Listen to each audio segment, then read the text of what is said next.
Wanderers, before we get into the meat and potatoes of this episode, let me give you a friendly reminder. If you're listening to this on one of our platforms and not watching, head on over to YouTube and subscribe. If you don't follow us on Facebook, go ahead and give us a follow. If you don't follow us on Twitter, guess what, Smoke? Go ahead and give us a follow. If you don't follow us on TikTok, Big Mace, guess what? You better follow. If you don't follow us on Instagram, Dustin? Where's the follow button? Oh, on Instagram? Great question. I think it's just right there. Just right there by the other button. Episode 148, Season 1, Episode 48. Alert the media. We have a new title sponsor this month. You guys want to know who it is? Tell us. It's our friends over at Voges Lawn Service. Servicing DuBois, Spencer, and Perry County for the last 14 years, Voges Lawn Service is ready to help you with all your lawn needs. Our buddy Blake provides the following services: fertilization and weed control, aeration, overseeding, and lawn installation. Smoke, did you know that the fall time is perfect for aeration and overseeding? I've been told. Yes. Get that lawn ready for springtime and be the talk of the neighborhood. Give Blake a call today and let him help you have that lush green lawn you've always wanted. Mowing may be a pain at times, but mowing a beautifully green, manicured lawn makes that pain a little less.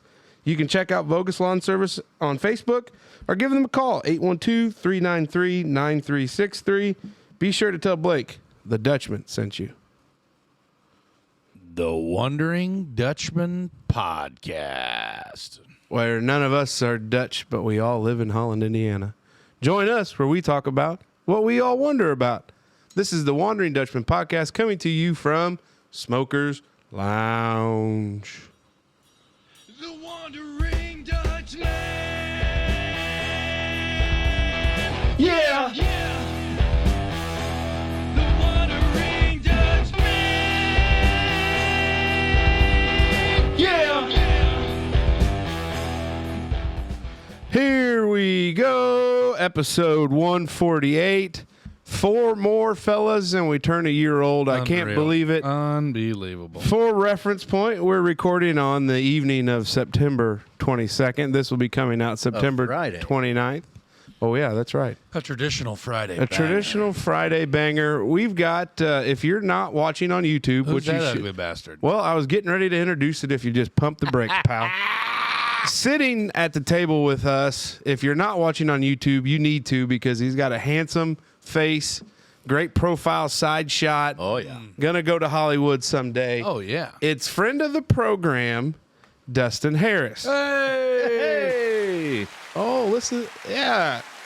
And Well, he also found just the buttons. Yep, he's found him. I got it, baby. Yeah. We could cut it there. Well, what a great round of applause. Everybody in their car, sitting in their office cubicle. Thank you for clapping. Our buddy Dustin's going to come join us. We've got an event coming up right in our backyard. We're going to talk to Dustin a little bit about what's going on. And he's going to just tell us a little bit about the event, about himself. I don't know, whatever we ask. It could go wild any which way. So, Dustin, we always kick it off. How's the week been? What's been going on? Well, first off, thanks for having me out, guys. I'm super jacked to be a part of this podcast. Been a big fan of the Dutchmen. Hell yeah, Been brother. following episode 49. I've probably seen about 47. I would skip the first couple, too. Yeah. That's bad. I gave you guys a chance, and hey, I'm still in. I'm still a fan. I'm still here. Hey, real quick. Take that mic stand, move it a little closer to your face. As you talk to Casey, make sure you come back around the other side so you're talking into the... Mace is pretty good with oblong things in I his got you. face. See how that works? Like you come back around Like and talk here? into it? Nice. Now you're ready to go. Now continue. All right. So, yeah, we are just a couple of weeks away from the Corn Ferry Tour Hold Championship. that. Oh, we're just doing the introductory Whoa, stuff. whoa. Pump the brakes. Oh, Nothing. I don't know what you were saying. We didn't even give him like an agenda or anything. no, we did. Well, we're doing the. I said we're going to do in the production meeting. I said we're going to do a brief Production round the horn, meeting. Introduce. Just tell us how your Production week. meeting. You guys just saw the production meeting when he said, hey, the first thing we do. Yeah. Dustin, just tell us how your week is. Let's leave it at that. Super busy. Super busy. Okay, big fella.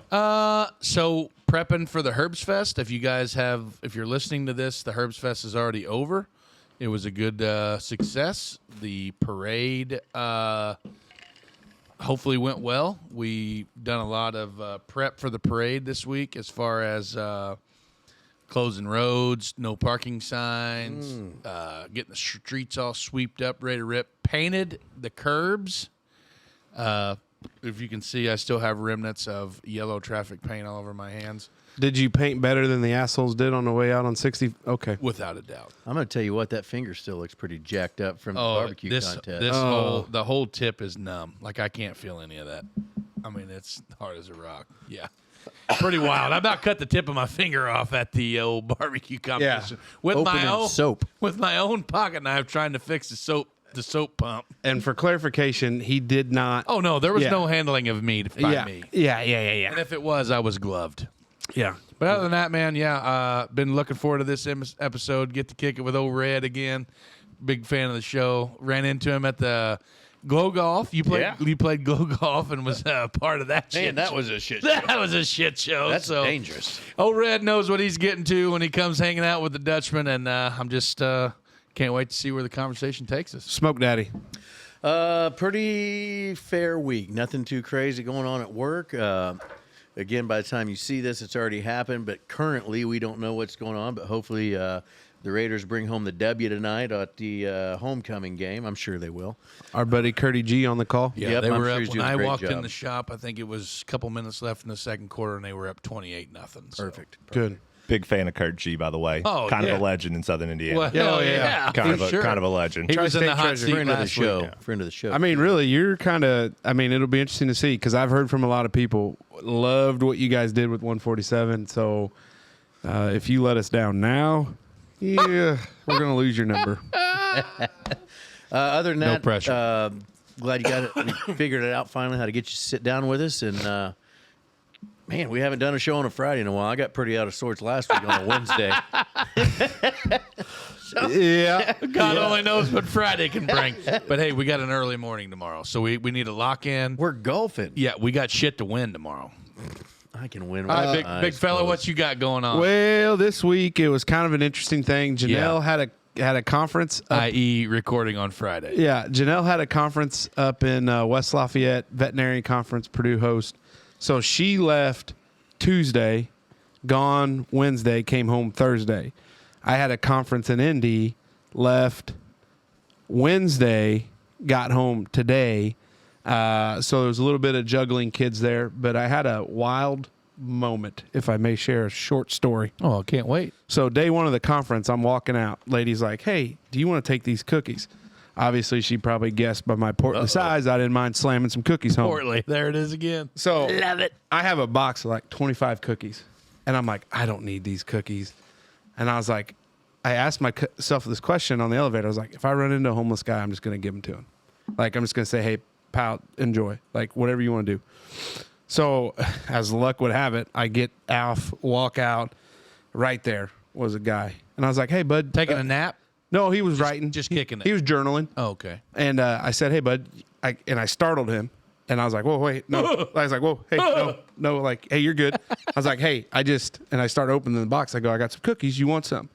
He's like, well, I'll just take a couple. And I was like, oh, you can take more. He goes, well, okay, I'll take one of each. And I go, take the whole box. I don't need them. And then I was like, oh shit. Yeah, and way he was very he was like, are you sure? And I was like, I don't need them. And I felt bad because I was like, here I'm telling this guy like I don't need these cookies. Like for him, it Well, might he be. knew. Look at you. Yeah. Oh yeah.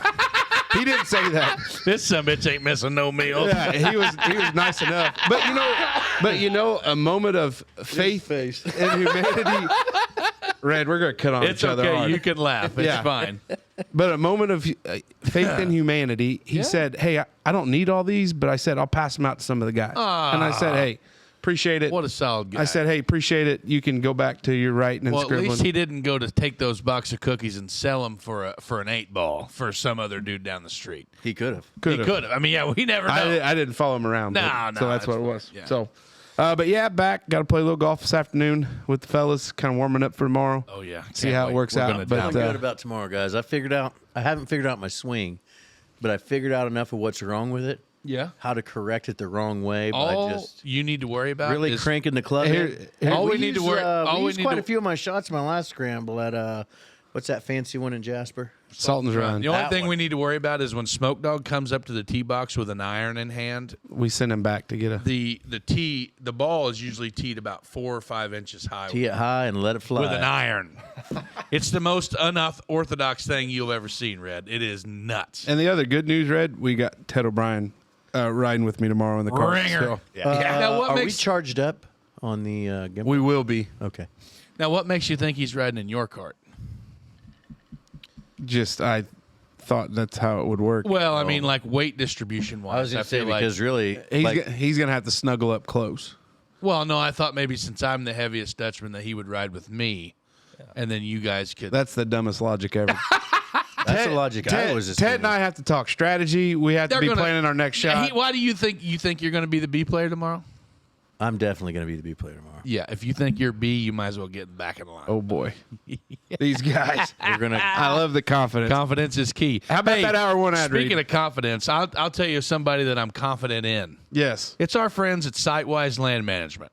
Sitewise Land Management offers land management, excavation, forestry services for residential and commercial properties.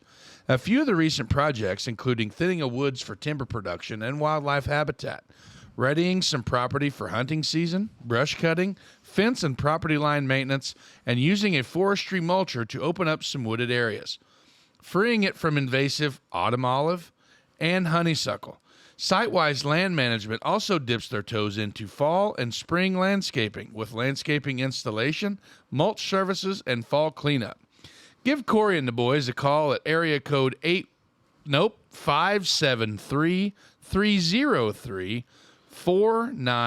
573-303-4967 or check them out on Facebook.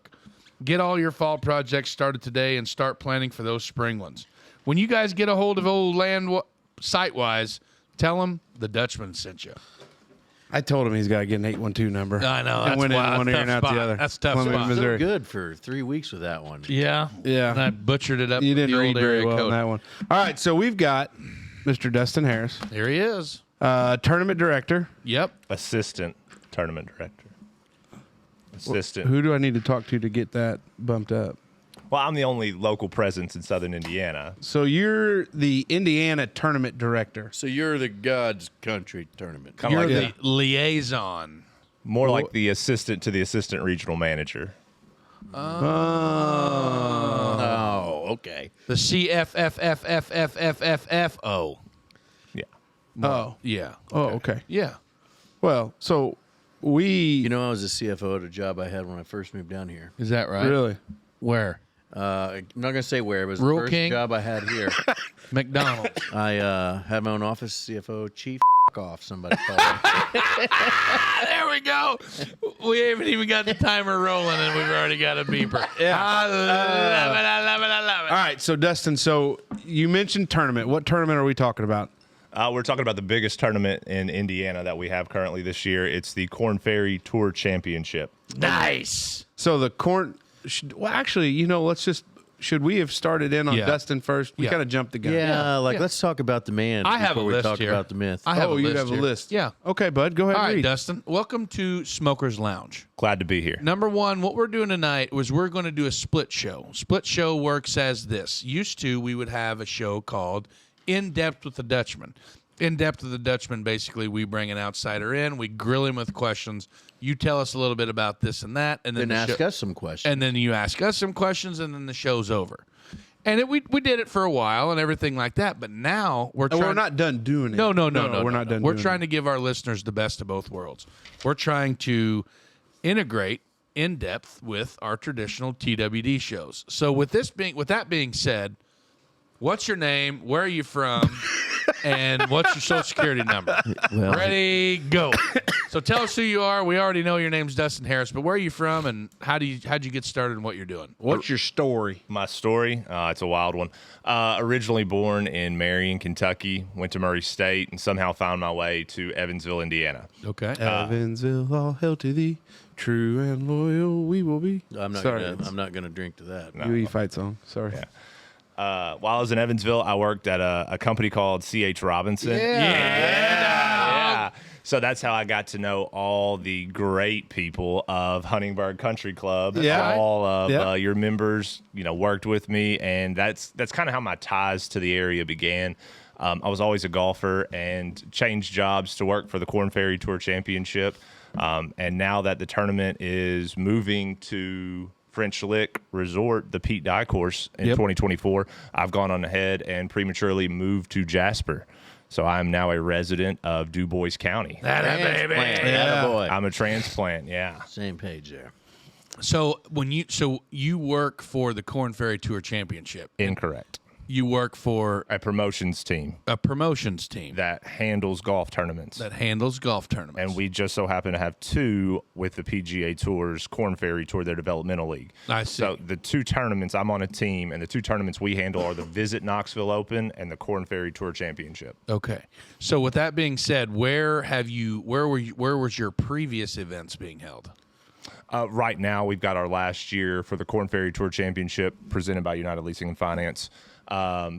This is our last year at Victoria Plug that. National. This guy's good. He knows his Yeah. Well, hey, they. I mean, it's a big deal. I've met the folks of the United Leasing crew, and they would probably enjoy sitting down with us.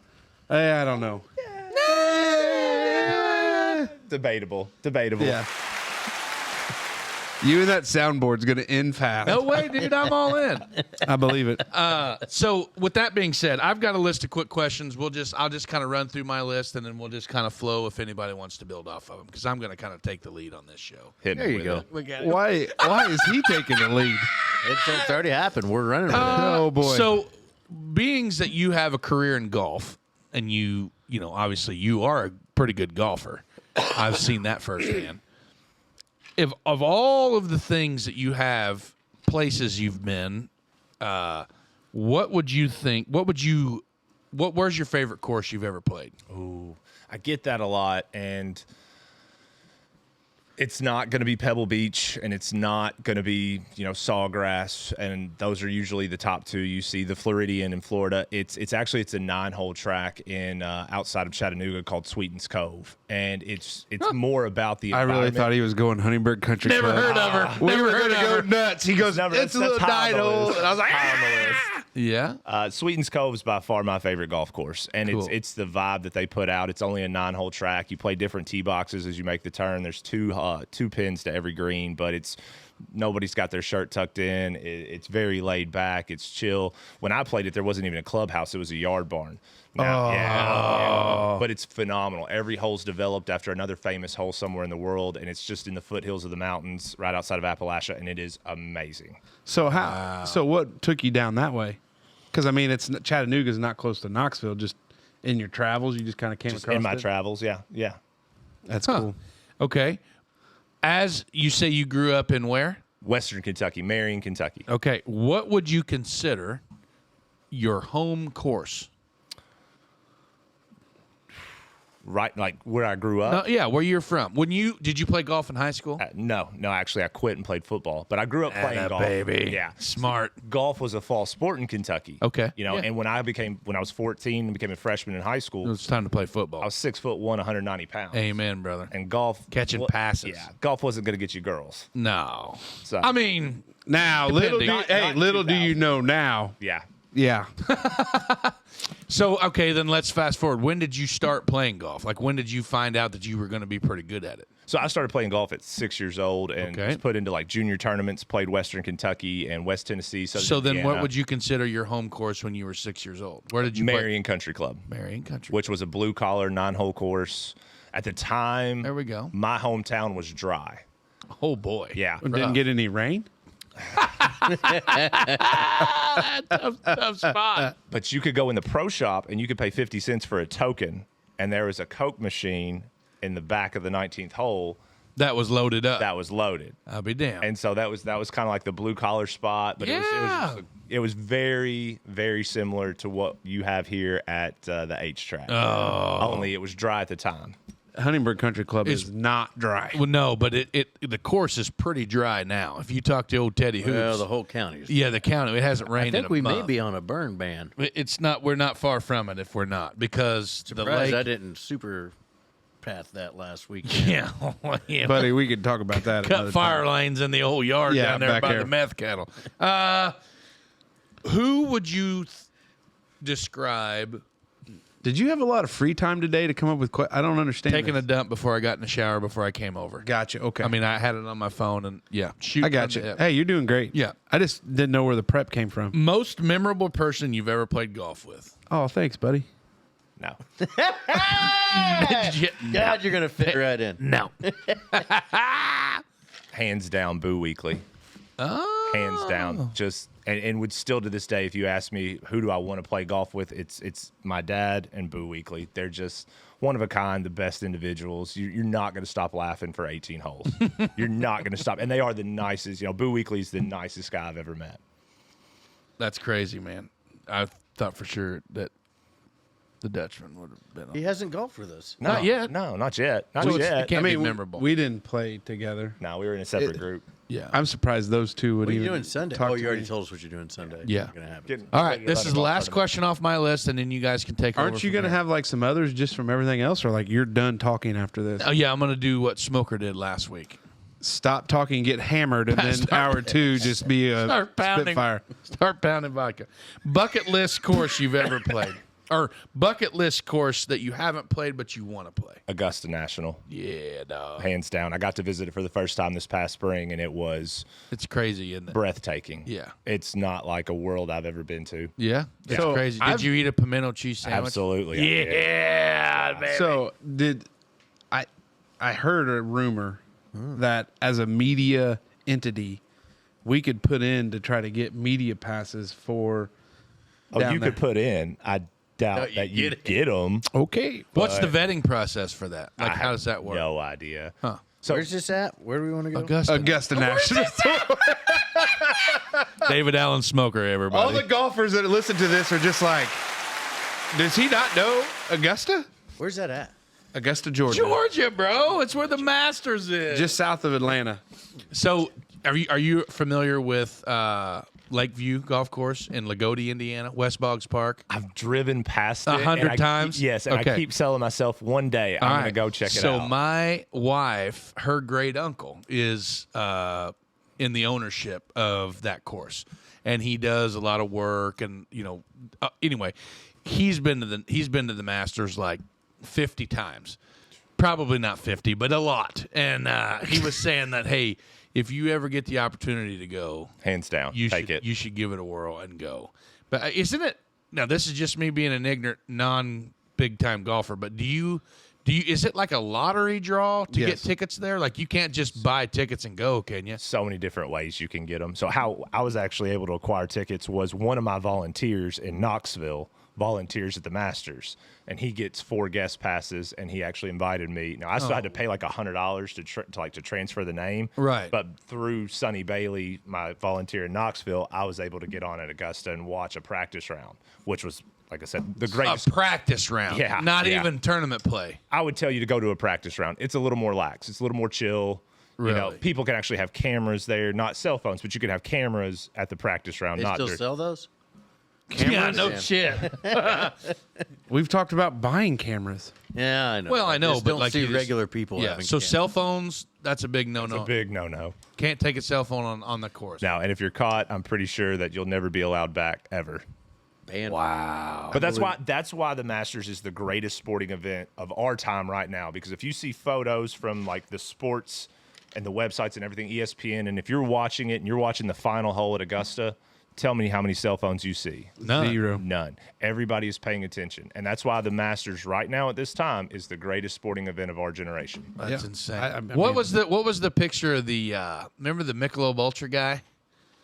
What was the photo? So there's an iconic photo, and Michelob Ultra gave this dude free beer for life. Yeah. Like they were somewhere, and it was a major golfing event, and everybody had their phones out. There's like 50, there's 200 people with their phones, and they're like trying to take a picture of what's happening, and there was one dude just standing there holding a Michelob Ultra. Oh, yeah, I saw that. Yeah, Just he's one smiling. Yeah. guy standing there with a Mick Ultra, watching what was happening, and the play on it was like live in the moment, don't worry about capturing it or some shit. I don't really know what the tagline was. What it was, but it's same thing. Like you're stuck in the moment, no phones. You're taking it all in. You're making a memory on your own. And this dude ended up landing like a huge deal with Meg Ultra. Well, so, and they like good for him. They're at Augusta. So my older brother he was able to catch maybe Thursday's round or Friday's round. But he's like, you get on property, everybody's polite, everybody's nice. And he goes, you expect prices to be nuts, and they're not. You can get, you could get a Coke in a glass bottle, pimento cheese sandwich, $5. Like stupid, like they've kept What's their iconic cocktail? What's it? What the hell is it? Man, somebody needs. I forgot my iPad to fact check, but there's during the Masters on TikTok, there's a lot of dudes that are like TikTokers that I follow that are like cooking oriented or whatever. It's like Masters week, so there's always the one dude's like making his recipe of a pimento cheese sandwich. And then Azalea?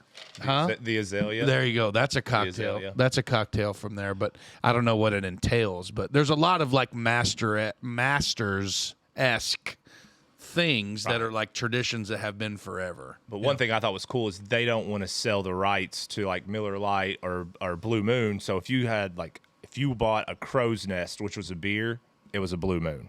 But it was nowhere broadcast. Is that right? Yeah. Miller Lite was their domestic draft, and I forget what they called it, but it had a Masters themed name. No shit. Yeah, they won't sell the rights or buy the rights or however the deal works. They just you either want to be here and play ball or you don't. yeah. It makes sense. Yeah, Yeah, that's it does. wild.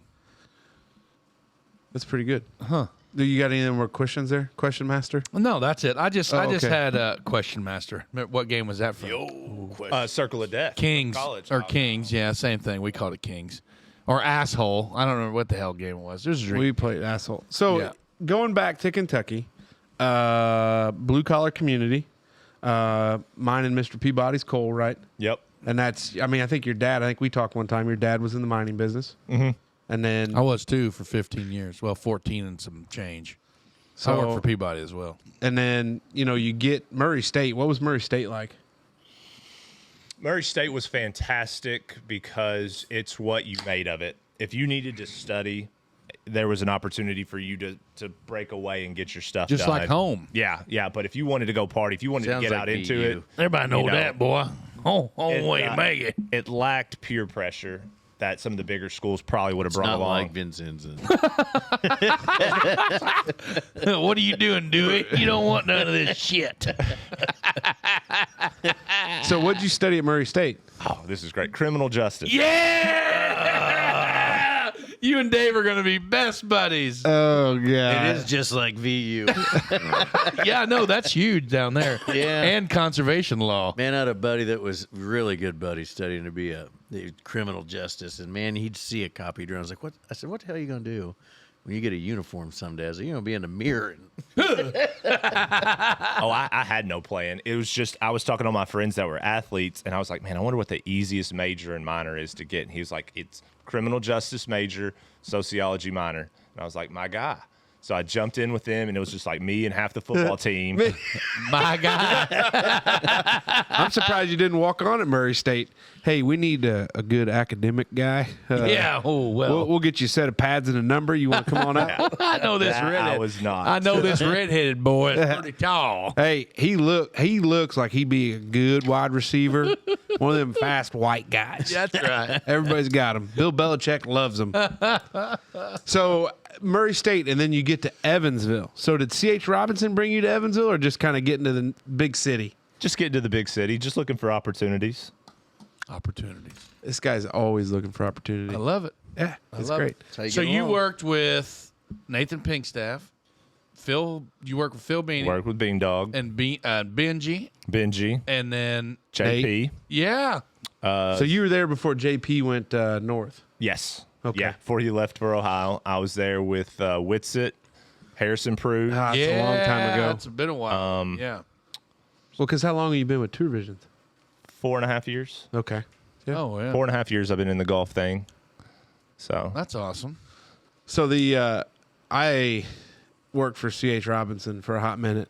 Is that right? Internship. So what is C.H. Robinson? They're a third-party logistics company that doesn't own anything, doesn't own trucks, doesn't. They just route But they're a brokerage firm. Yeah. Just a And big middleman. yeah, and people. I mean, so Sounds like When- the next thing for the TWD LLC. Big middleman. yeah, we're looking to kind of wash some cash. But so when I worked for them, like our thing would be like calling trucks all the time, calling drivers like, "Hey, confirming you're this, headed this, you got trailer this, truck this. Yep, on the way. All right, have a safe trip." And so that's how I got started. But there was very early on because we were still that was my junior year of college.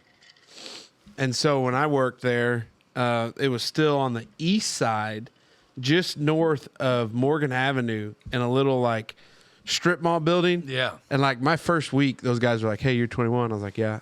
And so that was like, that's what the first thing was, like, "You're 21?" I was like, "Yeah." So then it got to be Friday, and they're like, "Hey, we're going out tonight." I was like, "What do you mean we're going out tonight?" It's like, "We're going out." Okay. Like, where do you want me to meet you guys? He's like, "Well, we'll let you know." Oh, Okay. boy. Okay, cool. You have to get beat in? No. So it wasn't a Friday night; it was a Thursday night. So we went. We met at a bar. Fox and the Hound? No, I don't know if it was Fox and the Hound, but we met at a bar. Beef O'Brady's. Oh, yeah. We met at a bar, and then next thing you know, they're like, "Hey, we're going down to the Lucky Lady. You Oh, familiar yeah. with it?" Oh, And I was yeah. like, Oh, yeah. The double L, I was baby. like, I might know the Lucky Lady Lounge. So we walk in like 7, 8 of us deep, and we proceed to have a blast. I mean, we had a hell of a time. Probably 2, 3 o'clock in the morning, shut it down. And it's like, guys, we got to be freaking in the office at 7. That's Like, fine. They're like, yeah, it's okay. So like next morning, like everybody's just freaking dead tired. Like, and that's what it was. Like, it was the best internship ever. And then the market crashed. That was when the housing crisis started. Yep. So I remember, 2008. yeah. So I remember when, Tom Burkhart Tommy B. called in me and Nathan, and there was another one that worked with us, but I don't think they didn't make it very long. They didn't gel. They didn't vibe very well with the crew. And he calls us in. He's like, "Hey, we can't pay you anymore." and me and Nate, like, I was like, okay, so what are you saying? He's like, "Well, there's really no reason for you guys to like work for free." And I was like, "Okay." I was like, "I'm taking this though because this is an internship for my business degree. Like, I need to have it." He goes, "Stop in once a week. We'll just talk shop." And I was like, Okay. "Okay." I can do that. Like, I can do that. There's like probably 5 or 6 weeks in the semester left. And so I'd show up once a week. "How's everything going?" "Good." "Yeah, good." So everything, like, Tom took care of me. And then it was funny because graduated from Evansville in 10, and those guys, they were at UE for business fair, and they were hiring again. And Tom goes, "Hey, we'll bring you back on." I was like, "Pal, you missed the chance. You fired me." He's like, "What?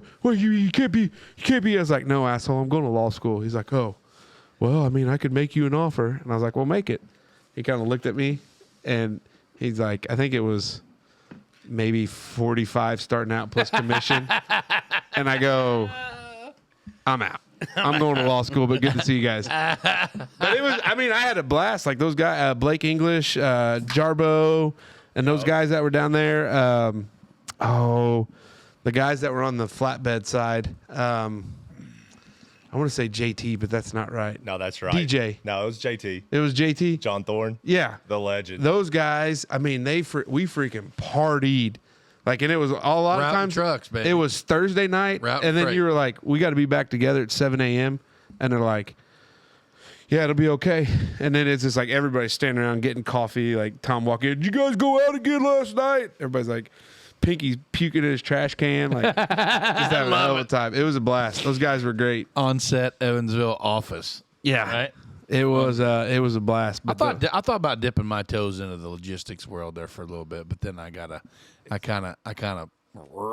Yeah. you know what I mean? Oh, It's that's on the board somewhere. I could probably find that. It's definitely a young man's game. It's Yeah. definitely. You know, it's I kind of viewed it, and a lot of people did, as a stepping stone into the next thing. Yeah. And that's, you learn sales, you learn how to develop and build relationships, and that's what it really taught me, because I had like a book of business. I had carriers that I took care of, Yeah. that I still talk to some of them this day, Yeah. Yeah, that was one of my buddy's dad. He was in logistics for a while. He said if you really want to know what it was like, he said it's like being a babysitter for grown men. And I'm like, oh boy, No, it really is. I'm out. Because we'd get drivers that would call in, or when we called to check, and they'd be like, well, this is bullshit, like money wise. Like they'd be arguing the rate and be like, hey, that was already set by you guys. You agreed to it. Because that'd be a lot of them. They'd take these, because that's where C.H. Robinson, that's where they'd make their money. They had somebody that needed a product delivered, and they had a driver. C.H. takes a little bit of the middle, takes a little bit of the juice, and then these guys would complain about it. And you're like, pal, you did that. But I can remember when I got pranked in, Blake English called as like a Hispanic dude. Oh boy. And like, so it called into my direct line. Hey, Felipe. And I was like, C.H. Robinson, this is Casey. Hey, this is Hector down here. You get me down here. Like, and he was like, because we had a lot of berry freight that came across the border. Allen, is it Allen, Texas? McAllen, Texas. McAllen, Texas. Yeah. And he just started lighting into me. And he's like, I want to talk to your supervisor. And I was like, well, sir, I can. And he's like, no, I want to talk to you. To hell with your supervisor. Going on. And about that time, I'm not panicking. And then I start hearing him laugh. And I look over, and then Blake's like, hey, and I was like, oh, you bastard. He's like 4 cubicles down, just letting and it. it was like, I have never experienced the Cube Farm, and I don't know what it was like when you were there. The Cube Farm. But 100%. Farm. 100%. We were Cube legit. Farm. You are? Yeah. We were legitimately in the Cube, and I was right close to the break room, so it was perfect. Like cup of coffee, like I go cup of coffee, because you wore the little headset that you could push on your phone, and their like interface that was, I'm sure, proprietary technology when they did all that stuff. And you were just going through, and like loads that were booked, like we were calling in on those guys and doing different stuff. And a lot of them were cool, like, hey, appreciate it. And you'd have like a 30-minute conversation with them. And they got nobody to talk to. And then you got some that just told you what you needed to know, or like, hey, don't bother me, kid. Or hey, let me talk to so-and-so, because they know these other guys. Yeah. And like really in the internship, we were calling, we weren't booking freight. We were just kind of doing the back end stuff. The next step, probably Back end stuff. prior to getting fired. Bet you were. Yeah. Okay, assholes. Oh my gosh. Zing. I got you. Uh-oh. Oh my gosh. I got a great logistics story. We'll get off the kick. I worked with a lot of Bosnians. Oh, yeah. Bowling Green, St. Louis. Yeah. They were kind of notorious for booking a load, but then they were still continuing to try to find a load for the truck that paid more money. Oh, right. Right. So if they could make a little extra money, they'd give they'd give you your load back. And most of the stuff I was trying to haul was pretty cheap. So long story short, end of the day, really important shipment coming out of Evansville. Driver calls, and mind you, that's where the nickname Red came from. Okay. With C.H. Robinson. All right. Yeah, So yeah. So he Bosnian calls me up and he says, "Oh, Mr. Red, all the wheels fall off the truck." I was like, "You gotta be." I was like, "All 18 of them? All the wheels fall off the truck. Oh no!" Oh, God.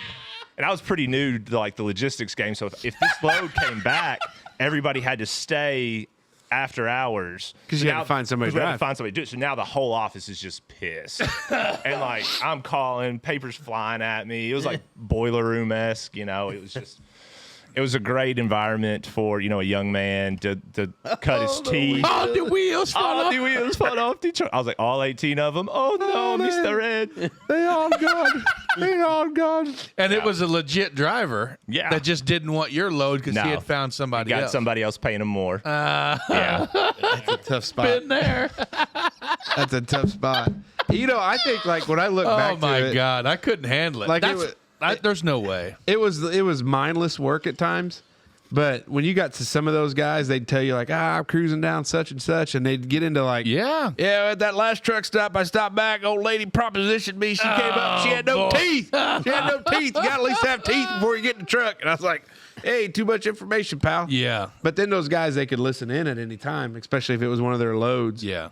And so That's sometimes a wild. I couldn't imagine, man. Like that whole, which we've talked about it before, just trucking in general. Like it's just a wild ride. well, but a lot of those guys, and I'm sure you saw it probably later on when you got into it, so many of those guys that got into it that you don't know how they passed any CDL test or if they even did, because then you'd be talking to them on the phone and you're like, wow. I can't believe you're behind the wheel. Right. Like English might not even be the third language Well, they know. the funny thing is that the United States Department of Transportation has really cracked down on that as of late, because in the state of Indiana, you were required to attend a mandatory 8-week class to obtain your Class A CDL.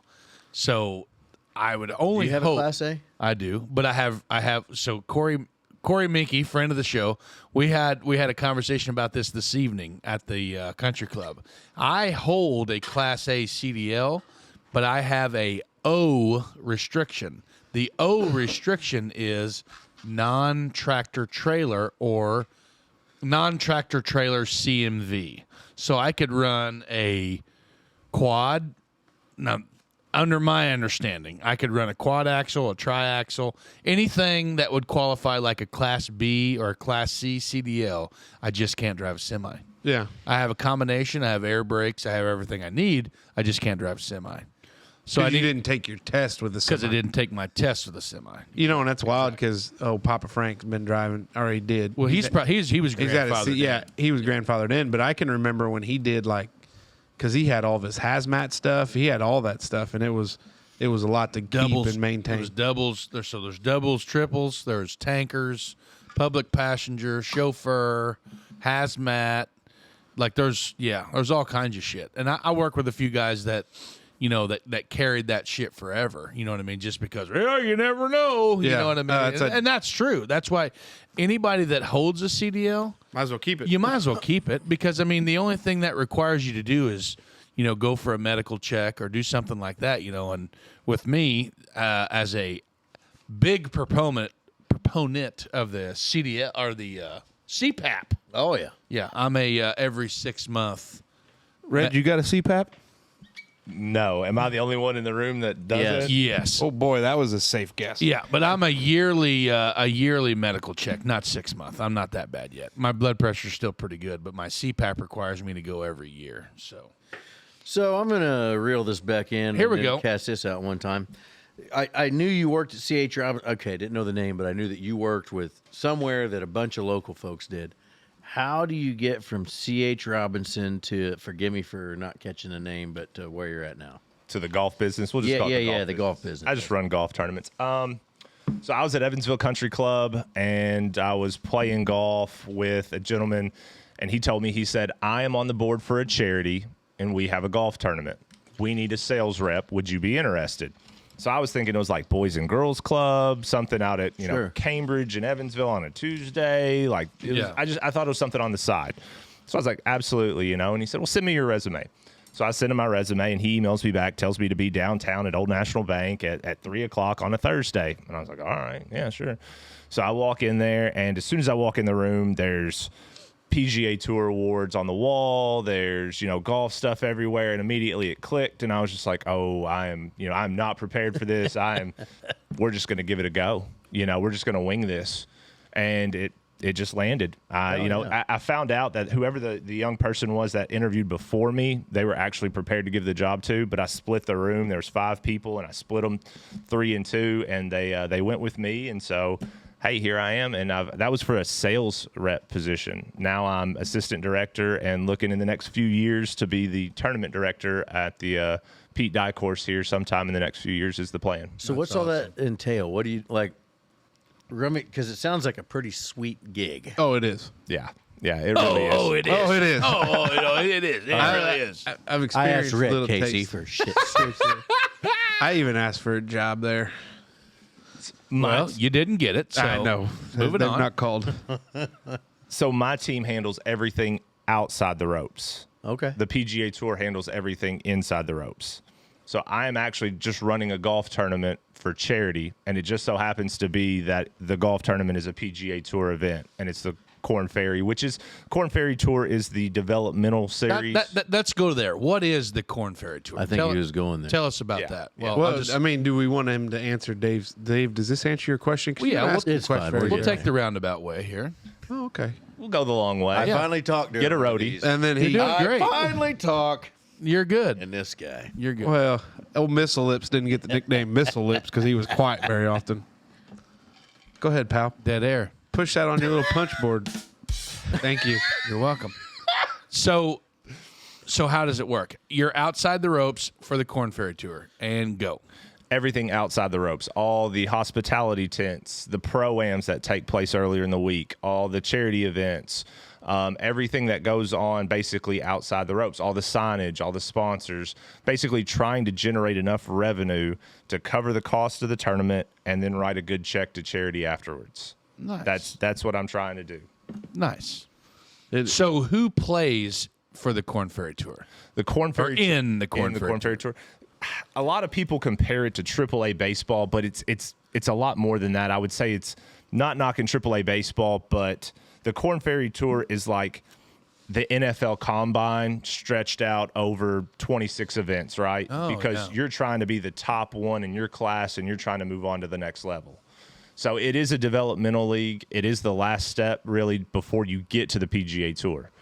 And when you look at the players that have came through, I think it's something like 80%, 85% of players on the PGA Tour right now came through the Corn Ferry Tour at one time. Wow. Who have you, and maybe you're not allowed to say, but who have you seen in your 4.5 years or so that's Oh, no, I can say, 2020 was COVID year, and that's kind of a rough one, I bet. Right. Yeah. That's kind of when I was just coming in. I brought in 2019, and then 2020 COVID hit for my first tournament. But it gave me an opportunity to really spend a lot of time with the players. And Mito Pereira, I don't know, you might not know the name. If you watch the Netflix series, The Full Swing, Yeah. he had an episode. Yeah. He had he was leading the PGA Championship, and the 72nd hole got him. So, but I got to meet Mito, play with him a few times. Him and I messaged back and forth. Will Zalatoris came through our tour that year. Cameron Young was right before that, but Scotty Scheffler was 2019. Okay. Sung J M came through in 2018. Scotty Scheffler in 2019. And then Zalatoris and Cam Young, I don't remember which, but were players of the year. And then last year, Justin Suh. Yeah. Justin Suh is going to be a star. This kid's awesome. Is that who you got your eye on this year? Who's coming through hot this year? Who's coming through this year? Well, Ben Coles is our leader. He's already won twice. We got these Cootie twins, Pearson Cootie and Parker Cootie. Twins. Twins. No Played it. shit. Yeah. Their grandfather was Charles Cootie, won the Masters in the 70s. Oh, Okay. Yeah, cool. and they're one. I think it's Pearson maybe, or I forget which one. One of them's already won twice, but they're both in the top 25. They're both coming to Evansville here in 2 weeks. They're sticks. Yeah, they're going to be stars on the PGA Tour. So they now an interesting cool. format. And are they younger dudes? Yeah, those two graduated from Texas last year, I think. Wow. I don't. Has that happened before? Has there been twins on the tour? Oh, I've not shit. heard of it. There's a whole shtick right there. Just Shtick. No, Shtick. Yannick Paul and Jeremy Paul. One is currently Look at this guy. one is currently on the European Tour, and the other is currently in the Corn Ferry Tour. And Got where are they that from? director job right in your pocket. overseas. Overseas. Yeah, European. Shocker. Yeah. So a cool thing about this with the Corn Ferry Tour and the Tour Championship, like this is the one for all of the marbles, but they've also got it to where The whole kit and caboodle. yes, but they also have it where it's kind of like a tournament where they reduce. Do they reduce the field as they get to That's Victoria? Yeah, that's new for this year. So this year is 4 finals events. The only way to get your tour card now is to come through Evansville, to come through Victoria National, Newburgh at the Corn Ferry Tour Championship. So in 2 weeks, we're going to have 75 players show up. It's no cut, meaning all 75. They're the top players on the Corn Ferry Tour. They're playing all 4 days. There's 30 tour cards on the line, and it's a $1.5 million purse. Wow. Yeah, it's unreal. Yeah. It's unreal. Yeah. And now most of And these. so next year, that's happening at French Lick. At the Pete Dye course at French Lick. Now, how would a guy qualify for a shot to play at that? level. So they would have had to have gone through qualifying qualifying school last fall in 2022, or they would have had to have status from the year before. So somehow they would have been So able. I guess my question would be how would one earn that credential? How would if I was going to become a professional golfer, where would I have to go in order to make it onto the Corn Ferry Tour? Like, how does that process work? You're going to pay a little bit of money, and then you're going to go down to qualifying school. Smoke's taking notes. I think he's got his eye on it. Oh, for sure. Yeah, don't count us out. I mean, Yeah. Jesus Christ. I'm gonna cut you guys out real fast. Whoa! Pump the brakes there, bearded. Let's see what happens tomorrow. Hey, hold on. Yeah, Time we'll out, see. time out, Well, yeah, time out. pump the brakes. Time out. I'm just gonna put this in perspective. Like think of the best golfers you know in our community. Yes. Still don't hold a torch to these guys. Not at all. That's fair. That's what I'm saying. Like that's the perspective of it. Like Yeah. when you go to a tour event and you watch these guys on the range, there's something different about them. You go to a tour event and you watch them play. I guess I've never seen that in person. And I think that's something because if I had a chance to take, I guess that would be another question. If you had a chance to go to Augusta, who would you take with you? And for me, it would be my dad. Oh, 100%. Because my dad has been a golf dude forever. Like, I got my first clubs when I was like you said, very young. You know Right. what I mean? And it was like, I don't know how many times we'd play Tea Time, that little 9-hole track in Evansville, and I would leave a club. Like Jenna lost her pitching wedge or something. Oh, did she? Or somebody lost 9-iron, yeah, over there on seven. somebody lost their club or whatever. 3 you know, holes my- later, she realized That's it. what my dad, we'd get back to the truck and he'd be like, oh, God damn it, you forgot your, and we'd have to go back and get in a cart and drive around the whole goddamn course to find my club. I know and it all I did too it all well. the time. I did it all the did time. It's amazing Yeah. that your father didn't drown you somewhere. Oh, I know. Like, you are an embarrassment, son. Get in a cart. Like I always Can you tell. imagine how much work it'd take to hold him underwater? Well, back then he wasn't as big. Jay would have been able to get him. Yeah, get in the cart. But you know what I mean? It's like one of those yeah. things I think it would be cool to go with, to the course. And So I see was that. at Valhalla last time they hosted the PGA Championship, 2014. and that was my first live golf event. And watching those guys tee off, That's and, it. and missing That's in it. an area of the size of this table, Yeah. It's and like insane. and watching them on the range, and then like just Like their ball contact, their mechanics. they're like all- machines. Yeah, dude. they're freaking It's machines. nuts. I guess I could put it kind of close to perspective. So if we're talking about the PGA Tour, and these are skewed a little bit, but roughly the number 1 player in the world through the number 250, those guys either have status or perform regularly on the PGA Tour. Right. And then we can back that up. Number 251 through 400 probably have status on the Corn Ferry Tour, Right. or compete regularly on Oh, the Corn yeah. Ferry Tour. So to say that the Corn Ferry Tour guys are one shot away from being on the PGA Tour, that's not one shot per round. That's one shot over 4 days. They're having one mental lapse over a 4-day golf Yep, tournament. you're out. And that's what's preventing them from getting to the next level. Now, you asked earlier, how do you get on, or how do you get to Evansville? You've got 26 weeks, a 26 event season, and you have to compete every week. There are breaks in there, but you're in 5 different countries. You're all over. You have to learn. Countries? Yeah. We are. Q school. No. no, The Corn season, Ferry Corn Tour. Ferry Tour Oh, season. yeah, okay. You're in 5 different countries. You have to learn that you're booking your own travel. You're taking care of your body yourself. Your mental side, you're taking care of that yourself. You're booking your airfare, your hotels, everything that you didn't do in college when you played Division I golf. Yeah. Now you're responsible for. So we call it a developmental league. It's really just, hey, we're trying to cut the fat here. Because these guys are going to be stars, and it's not a matter of when. It's just a matter. It's not a matter of if. It's just a matter of when they develop. And it might be something as small as increasing their strokes gained putting from 20 feet. That's preventing them from playing at the next level. We're talking about a minute difference there, just a little something small. Yeah. So the event coming up at Victoria, that's October 5th through the 8th. 5th through the 8th. And so they will, Victoria, I mean, we could talk about it. It's a beaut of a course. Victoria is a beaut of a course. And It's fine. we'll just, everything's fine. We're good. Yeah. Yeah, everything's fine. We're good. We're good. But Victoria is a challenge in and of itself. But explain where these guys will be playing from at Victoria. So we're basically landlocked with what we've got at Victoria National. They're gonna tip it out around 7,500 yards. I think. So what's that mean for like an average golfer? So for an average golfer, Let's use something for perspective. What would Huntingburg be playing the whites? It's probably 18 holes, 6,100 yards. so So there's we're adding, 1,400 yards total.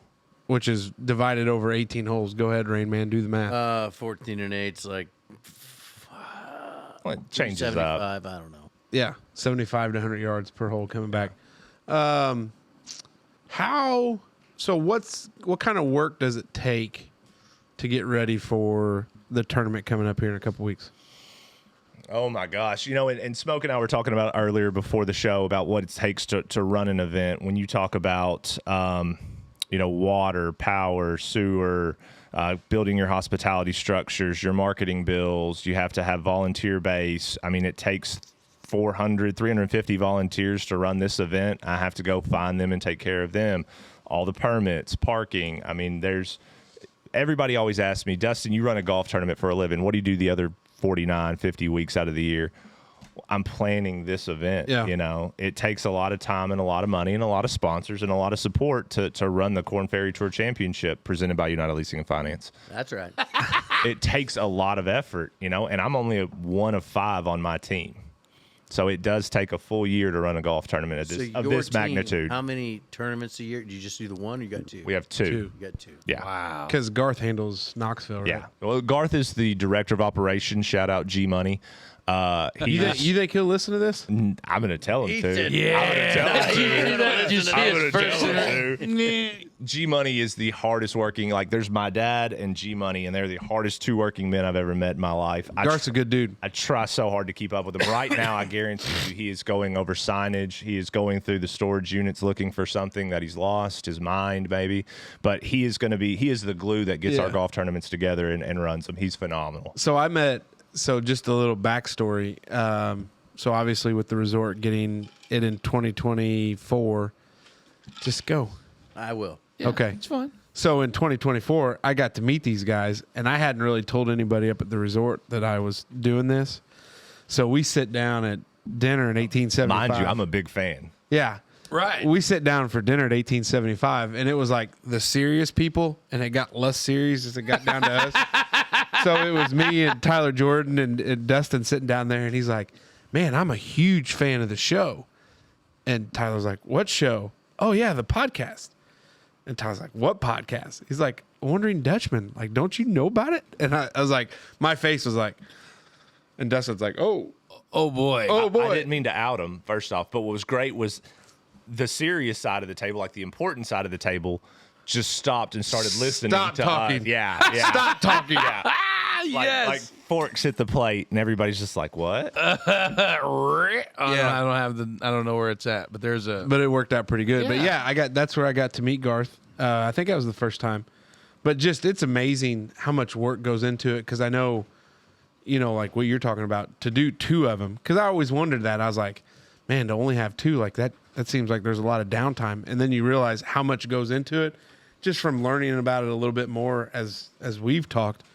And I'm like, shit, I don't know how you do 2 of these. Yeah. Because it's insane. unreal. Oh, I mean, Insane. just think about it with like for our barbecue event. I was going to say, I got to dip my toes in the waters a little bit this weekend, like trying to run our barbecue competition, which, by the way, was a huge success. Congratulations, by the way. Congratulations. It worked out really well. And Thanks for coming out. Yeah, and I think everybody get off of it. Hold on. Oh, It got away. But I just said, like, we logistically planning everything, trying to get registrations locked down, trying to get all the essential supplies locked down, trying to get judges signed up and locked down. You're forgetting And if it wasn't for sponsors. Trying to get wives. all, so that was the thing too. Yeah, trying to get all of our sponsors together and prize money gathered, and working in collaboration with the Holland Events Committee with the fest, and like everything. It just, and I thought it was fun. Like I kind of like that. You know what I mean? So I'm not saying Couldn't that tell I'm, it a couple times. I'm not gonna couldn't tell say at all. I'm not gonna say that I'm going to like turn in my my steel-toed work boots for like a wedding planner job or anything like that. But I mean, I think I can throw a pretty good shindig. I mean, Man, it went off without a hitch. all we've things banged up considered. some pretty good bangers, Yeah. before and stuff. So I don't know. Like I think it would be neat. Granted, I'm not trying to run, $1 million golf tournament or anything like that. But Well, $1 million doesn't scratch the surface. well, what I'm saying, okay, Jesus Christ, Casey. I mean, let's tug him a little harder here. Well, We're no, not trying to run a 50, tires one God time. bless him, $67 billion tournament here. But You know what? This is why you can't say anything around these guys, Dustin, because they don't. we're wolves, Oh my gosh. just waiting in the wings. Well, but I mean, you said $1 million. Like Well, he yeah, said, no, I the could- purse was $1.5 million. that's right, 1.2. And there's That a lot one- of. I thought that was for the series. That's just for one tournament. That's for this tournament coming Yeah, up. okay. Yeah. That's the winner. What he wins. Okay, I And thought then it was No, like no. there's The a- 1.5 is divvied amongst the 75 Yeah. and how they Winner's finished. probably what half Seven. 750, 700. 7 to 750, somewhere in there. That's yeah. pretty good payday. Yeah. Well, I think the cool thing. That's not the most important part of the payday. The cool thing No, it's is that, that card. card. That's that card. Well, that's what I was getting ready to get to. I saw some pictures from last year's PGA card ceremony. I think that would be cool as hell to watch. To these guys that, like, this has been oh, their I bet goal. the raw emotion would be nuts. Absolutely. Yeah. Absolutely. Does that happen on Sunday? Absolutely. Yeah. Yeah. And what's harder is when you watch somebody miss it Yeah. by one shot. That's the hard part, is watching somebody fail to get. Too far, buddy. That poor guy. Somebody out there's going to club you when they. That's fine. So basically those guys, they recycle for next year. Yeah. Right? Yeah. Yeah. So 75 guys are going to show up. The new format, mathematically, if you're showing up in 75th, you can still have a chance to finish in that top 30. Nice. Yeah. And get your tour card. Now, the big thing is who's going to be number one overall. Because number one overall is not only taking, what we say, like around $700 something Yeah. $1,000. They're going to get an opportunity to play in the Players Championship. Oh. They're going to get an opportunity to play a spot in the U.S. Open. Okay. Oh, And yeah. they're going to getting a fully exempt season on the PGA Tour next year. So explain that, what it means to be fully exempt. So the first few spots, like number one's going to be fully exempt for any tournament on the PGA That Tour means next year. all expenses paid. No. Nope. It means- It means they don't get bounced. They've got an invite to the tournament. Oh. That's what I meant. Like, explain what exempt means. That Right. they're getting the invite to play no matter what. And then it goes down the field, 2 through whatever. It's going to have so many starts guaranteed, and then all the way to 30. It gets less and less, meaning the bigger the tournament, the less chance you have to actually get into it. So if you're the 30th out of this year's field, if you finish 30 and you want to play in the Waste Management or you want to play in the Genesis or a big field, a designated event, you're probably not going to get into it. Meaning you'll be at the bottom of the list, and it'll take a lot of people to withdraw or get hurt, for you to get that spot. But if you're the number one guy, not only are you getting to play in all of them, but you're playing the U.S. Open, the Players Championship, as well as a fully exempt season. So it's huge. And we, Southern Indiana, I don't think many people talk about the golf prowess that comes out, but Adam Shank currently on tour. Oh yeah, doing great, having a great Vincent- year. Vincent, Great year. He actually works with guy up at the resort, swing coach wise. Yeah, We have Aaron Bradley, Anthony. Anthony Bradley. We won't tell him you did that. Sorry. I don't think AB listens sorry, to the AB. program. That's okay. He may. We may introduce him because he'd be a fun interview. Good 'Cause for him. He's one of them funny talkers. He's from across the pond. Is that right? He'd help you with your golf game. Bloody hell. Yeah, hey, spot on with it. Bloody hell, that's Iggy. But he, oh, goddamn. but he's, but Adam Gosh darn it. went to UE with his sister. But he's tour right now, and he finished. Where did he finish in the FedEx Cup? He was I top don't 10 in know. the FedEx Cup, wasn't he? I don't know if he made it top 10. He made it to Eastlake. Yeah. Pretty big payday. You got a good season going if you make it to Atlanta. Yeah. And then the guy out of Evansville, I want to say Jeff Overton, but I don't know if that's right. Jeff Overton is from Evansville. Yeah, he was played in one the that was Ryder on- Cup. Yeah, those guys, they kind of maybe not necessarily. That's like the amazing thing to me about the game of golf. Rory hasn't won a major since 2000 and Was it 14? No. yeah, it's been 9 years. It'll be 10 years this year. Yeah. It was And Valhalla Rory's considered one of the best golfers around. of all time. I mean, Yeah. he's in the conversation. And it's just amazing to think about. You look back at Tiger's got what 15, 17 majors. 17 majors or 16. Jack's got 18. Yeah, and Yeah, then he's- because it was funny because Brooks Koepka was with the boys on Pardon My Take. They land Brooks, we land you. I think we came out ahead on that. That's good. But he was talking about he Give it thought he time. could win 12. He was like, I think I could win 12. He goes, I've pissed away 4 already. I would have 9. And it's like, well, like, you know, if your aunt had nuts, she'd be your uncle kind of deal. You know what I mean? But I just think it's amazing because like That's the Rory, highlight of this show. like Rory hasn't won a major in 10 years, but it's so freaking hard. And these guys like I think what I learned most was when Ken Dukes was Yeah. the guy at the event. The guy And that then- makes the mayo. No. Ken Duke on the Champions Tour. Oh. He's on the Champions Professional Tour now. golfer. Okay. But you know, he talks about he's made a living playing golf, but he's not gone out and won 10 majors. But it's just amazing how hard it is to go do it. How much luck's involved. Well, There's a lot of luck. I guess there would be a lot of luck, Yeah. and skill both. Hey, and speaking of that, let's change gears here.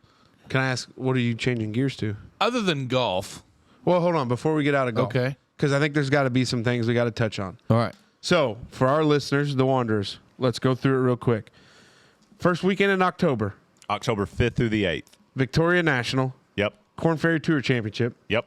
If you played in the MFL Foundation, which if you're under the age of 18 and you're listening to this, probably shouldn't. Yeah. But your parents that are listening, you guys are getting in. Free admission. Free admission. But if I was That's Johnny awesome. off the street, what's it take to get there to watch a day of golf? You ready for this? Yes. Daily admission. Yes. You're going to pay $5 to park, and that goes to the Warwick County Parks Department. Yeah. You're going to pay $20 at the gate. That's it. That's it. To watch professional athletes. The best Right. in the world. Yeah, to end the walk to course. Like if you're a first timer, if you're listening to this and you're like, oh, I think I'd like to check that out. If you're a first timer coming to watch, what's your best advice for him? First timer coming to watch, definitely check the website, www.tourchampulf.com. See what the do's and don'ts are, what you can bring, where to park, things like Yeah. that. Check the tee time so you know what time to get there.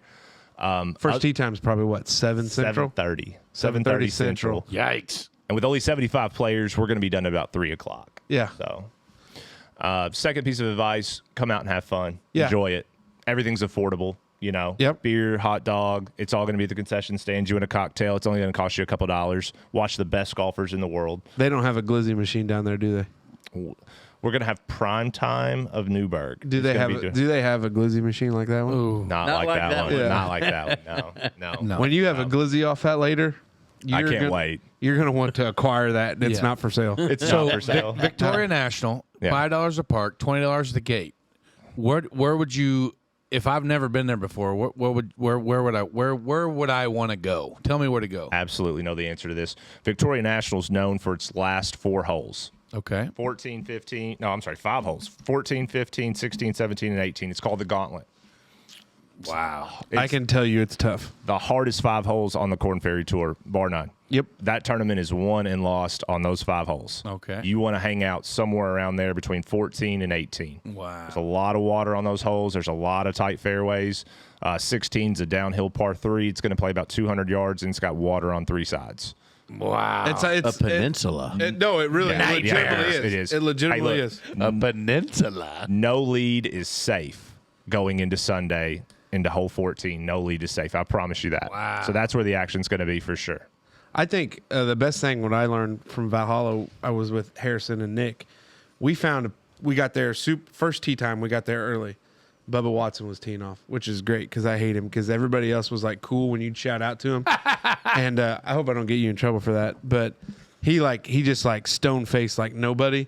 But then we followed Phil Mickelson for a little bit, and we were like, lefty, hey man, great shot. And he'd acknowledge. Like there's some guys that will acknowledge, Yeah. and then there's some guys like I don't even hear you. And Yeah. Bubba was one of them ones that there was a reason why he was teeing off at 7 a.m. But we got there super early, and we found the pairings list, which I assume will be on the website. Absolutely. And then you just you said Ben Coles. Coles. Ben so Coles, like for yeah. instance, if you want to go follow Ben Coles, find out when he's teeing off, get there, and then just walk with him for 3 or 4 holes.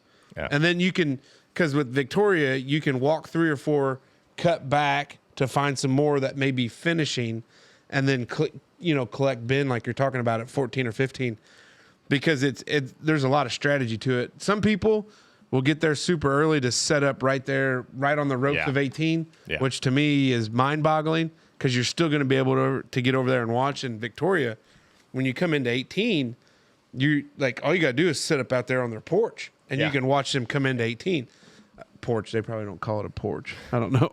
It seems like a very Veranda. Veranda. yeah, the veranda The veranda. to watch that. But that would be some of my advice. Wear your walking shoes. It's going to be Yeah. great But- weather. but to Definitely say wear that, your walking like, shoes. Because I'm a real shitty golfer. Oh, I love golf, and I've recently come to this like realization that I can love it and still suck terribly at it. But the reason I like golf is just a reason to be outside. And like if we're doing something like what we're going to do tomorrow, we're definitely carting it. But when I golf by myself, I walk. oh yeah. And the best part is just to give me a reason. Okay, I'm going to take a couple hours. I'm going to just take Clear a walk. your mind. You're a And complicated so individual. for $20 to Walking go and actually walk makes a, you. I could only imagine walking would make you a better golfer too, because like if you got to walk far, you're going to start concentrating and hitting it better. it- you know? Or you're, doesn't- it or doesn't you're work just out beating that the hell well. out of yourself for the last shot. But I guess what I'm saying is for $20 to go watch the best of the best and still get to enjoy the course like it was. So I guess you're not playing it, but you're still enjoying the course. You're still walking through, seeing what all it has to offer. Yeah. Oh, That's yeah. awesome. Yeah, That's awesome. Absolutely. So that's the event. Go out, check it out. Tell them Dustin sent you. When you get there, ask for Dustin because I'm sure he's got time to go over there. and Nothing talk to going you. on. I got nothing going on. He's I'll be got plenty available. of time. Yeah. So They'll get me on the radio. yeah, so just show up there.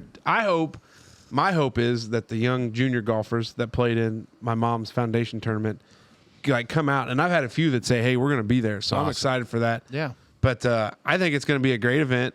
We're a very pro golf podcast. Yeah. Like I came from the golf course to come here, just Yeah. like Casey did. Yeah, It's like bowling. It's a drinking game. Yeah.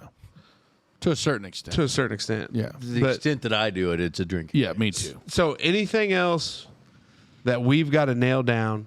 Corn Ferry Tour Championship presented by United Leasing and Finance, Victoria National, that October 5th, 6th, and 7th, And 8th 8th. $5 for parking. for parking. $20 at the gate $20 per day. get you in there. Yep. If you've never been to Victoria, it's a beaut. Yeah. Old coal mine ground. It's an Mr. old- Peabody it is probably a owned Peabody it. stripper A pit. lot of big bass in them lakes. Yeah. 400 million gallons of water, I'm told. Wow. Yeah. Yeah. And- There's water on 14 holes. That's crazy. Gee whiz. Yeah, I think that's the first time that's been said on this. I found a lot of the water. I get Yeah. a 5-gallon bucket of balls, I guarantee you that. Oh, easily. Yeah. Easily. And Yeah. I think one thing that if you've never This been to guy, a golf oh, tournament easy. and you're intimidated by it, there's a lot of very friendly volunteers to help you like 1,000%. know We've got and some of the understand what's going on. best volunteers I've ever seen on Corn Ferry Tour. They are phenomenal. They really take pride in this event. Yeah. And they really take pride. Actually, the Corn Ferry Tour Volunteer of the Year, her name's Mary Eve. She came out of the Evansville group last year. Oh, good for she her. was recognized, 20,000 volunteers, and she was the #1 recognized. So Awesome. we're so proud of that. So I mean, obviously, we're going to be in the VIP hospitality tent. I got you taken care of. Media. Now, are we going to be able to get an interview with Ben Coles? Probably not. Who are we going to have? Who? We talked about this. I just want to talk about it on air a little bit. What interview can you land us? Doesn't have to be a golfer. Could be a caddy. Dustin Harris. Well, we've got that guy. Okay. I mean, because we could bring the He equipment. might be able to get us the best volunteer of the year last year. We'd probably talk to her. Yeah, yeah, we do good. Hey, and she owns her and her partner own Wolf's Barbecue. If you're familiar, yeah. There we go. So phenomenal. Shout out Wolf's Barbecue on First Avenue.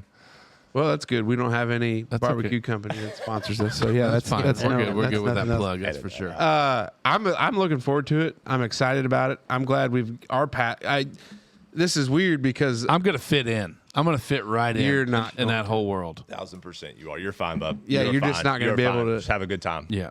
yeah, and just don't get too rowdy. We're fine.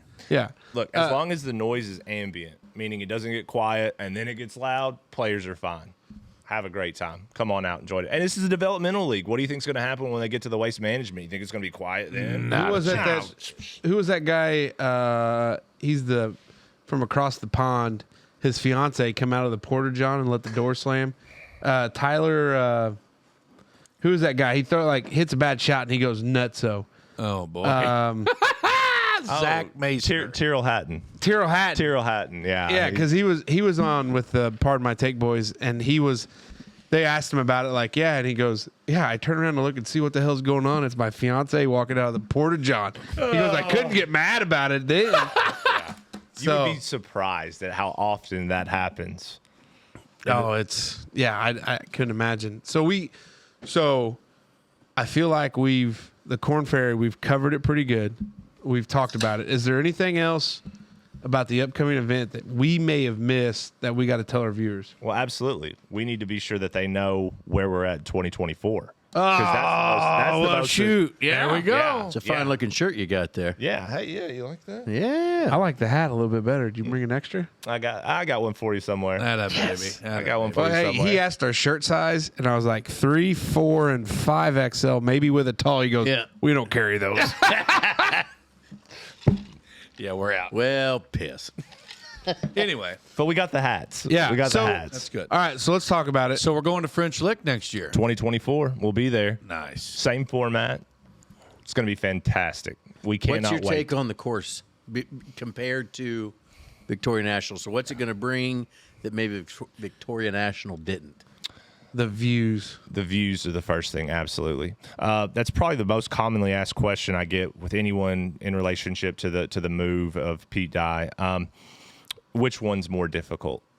And it's a two-sided answer. For the amateur golfer, Victoria National, way more challenging. You are 5 yards off the fairway, you're probably going to lose your ball at Victoria National. For the amateur golfer, right? At the Pete Dye, the amateur golfer doesn't really have to worry about that as much. You can kind of spray it as long as you stay to the right side. You're going to be fine. You're going to find your golf ball. It's challenging. They're both equally tough from the fairway. It's just at Victoria National, the amateur golfer struggles off the tee more often than the Pete Dye. From the professional standpoint, they don't miss fairways, right? Right. And if they do, it's not by much. They're not losing that many golf balls like us. So when we go to French Lick, the wind is more prominent. The greens are a lot smaller. They're a lot more difficult to read. It's going to play as far as we want it to. Yeah. You know, Oh, my we're gosh. tapped You're out. going to be able to stretch out Pete Dye. Yeah. We're tapped out at Victoria National at 7,600 yards. We have up to 8,100 yards. I was going to say 8100. They won't use that. They won't. But if the weather calls for it, we have the opportunity to manipulate tee boxes and pin locations and make it to where we can shoot and successfully, hit a certain number for the final score that wins it. We don't have that option at Victoria National. So in my mind, the professional golfer is going to struggle more at Pete Dye. And the views are hands down. Oh, my gosh. Amazing. They're breathtaking. Logistically, it's going to be better for sponsors easily. Yeah. Lot more way to entertain up there, right? For sure. That's the most important part that I'm trying to get through to our sponsors is it's a destination golf tournament when we go to the Pete Dye golf course. You don't leave until you get, until it's time for you to get in your car and go. How many days do you want to stay? What do you want to do before the tournament? What do you want to do during the tournament? And what's your sponsorship look like after? Do you want to go play the Donald Ross course in the morning? Do you want to go back to your private suite? Do you want to rent the bowling alley? There's so many different amenities that the Pete Dye course offers its sponsors. Yeah. We just don't have. Yeah. Well, it is.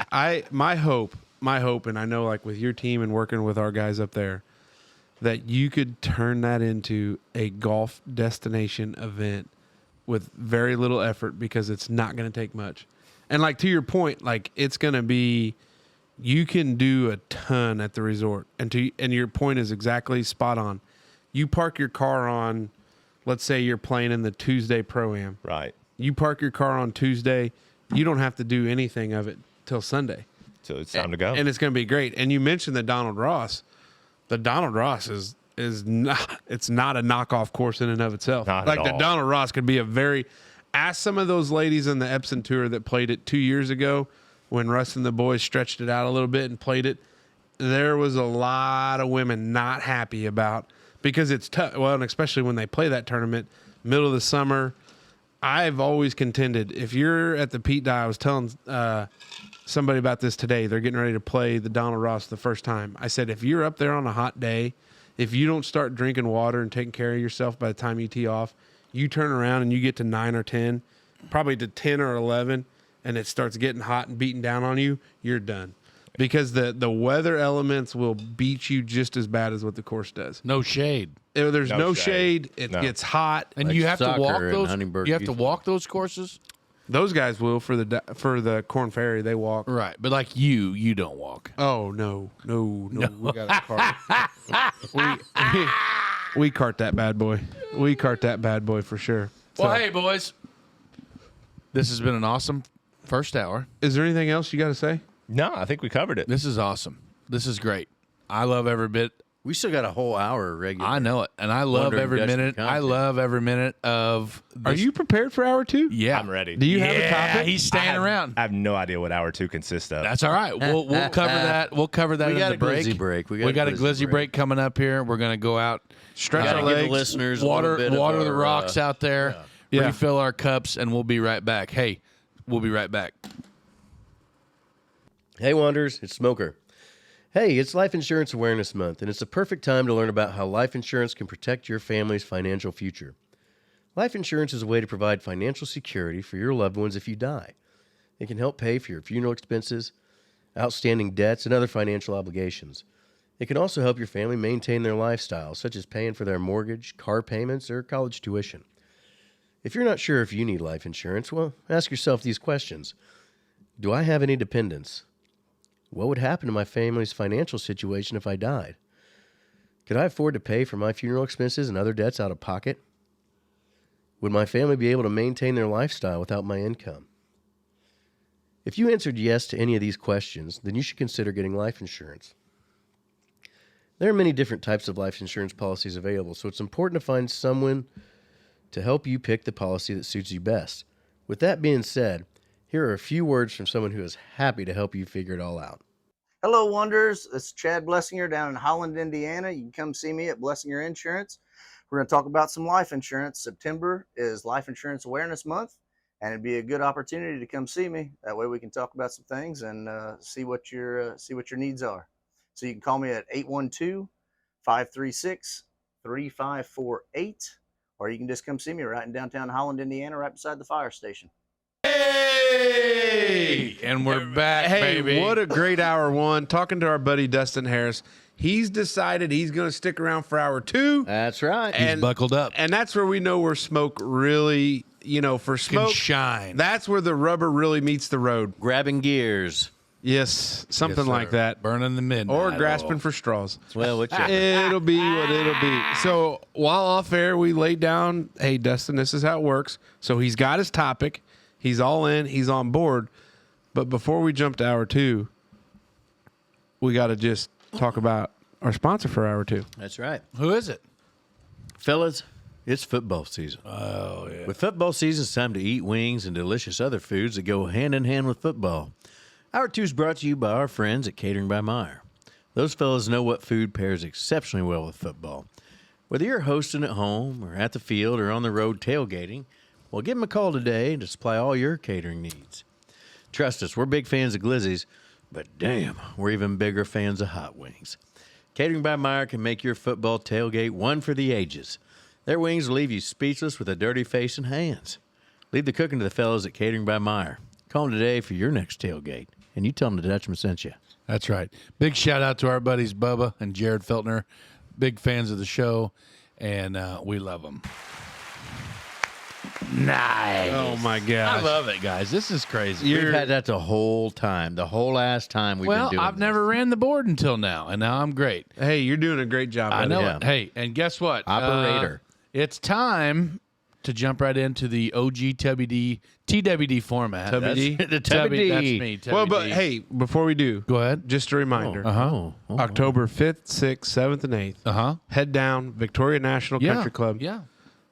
That's Golf a cheap course. day with the family. Country Club Golfy Course. What are they? Golfy? Golfy. It's probably not golfy. Victoria National Golf Club. Golf Club. Last year, Not golfy there. club. Last year there, $5 to park, $20 to get in. Get on the grounds. Take the It'd be a family. great day. Yeah, Absolutely. if you got a young one that's interested in golf, go check it out. I know if you participated in the hell? MFL Foundation Youth Golf Tournament, You get in for free. Get in for free. Free admission. Go check that out. Take your parents. Take you. It'd be a good time. But we're excited. We'll be down there. Yeah. We'll cut some content down there. For sure. Working on some other things. We're trying to twist Dustin's arm here a little bit. Twisty, A little tweaky. He's still holding pretty strong though. We're gonna have, big guy. will you stop with the damn board? I got it. We're good. Okay. All right. So, Dustin, you're up. What you got? your first topic. First topic. All right. So in 2018, I caddied a little bit on Court and Ferry Tour. Sometimes when you're on the course with your player, you just have to come up with off the wall topics, just something to get their mind going a different direction, so you can keep them out of their own way, I guess you could say. Yeah. My go-to question was always, if you could have any job in professional sports, meaning if you could be any professional athlete, what would it be?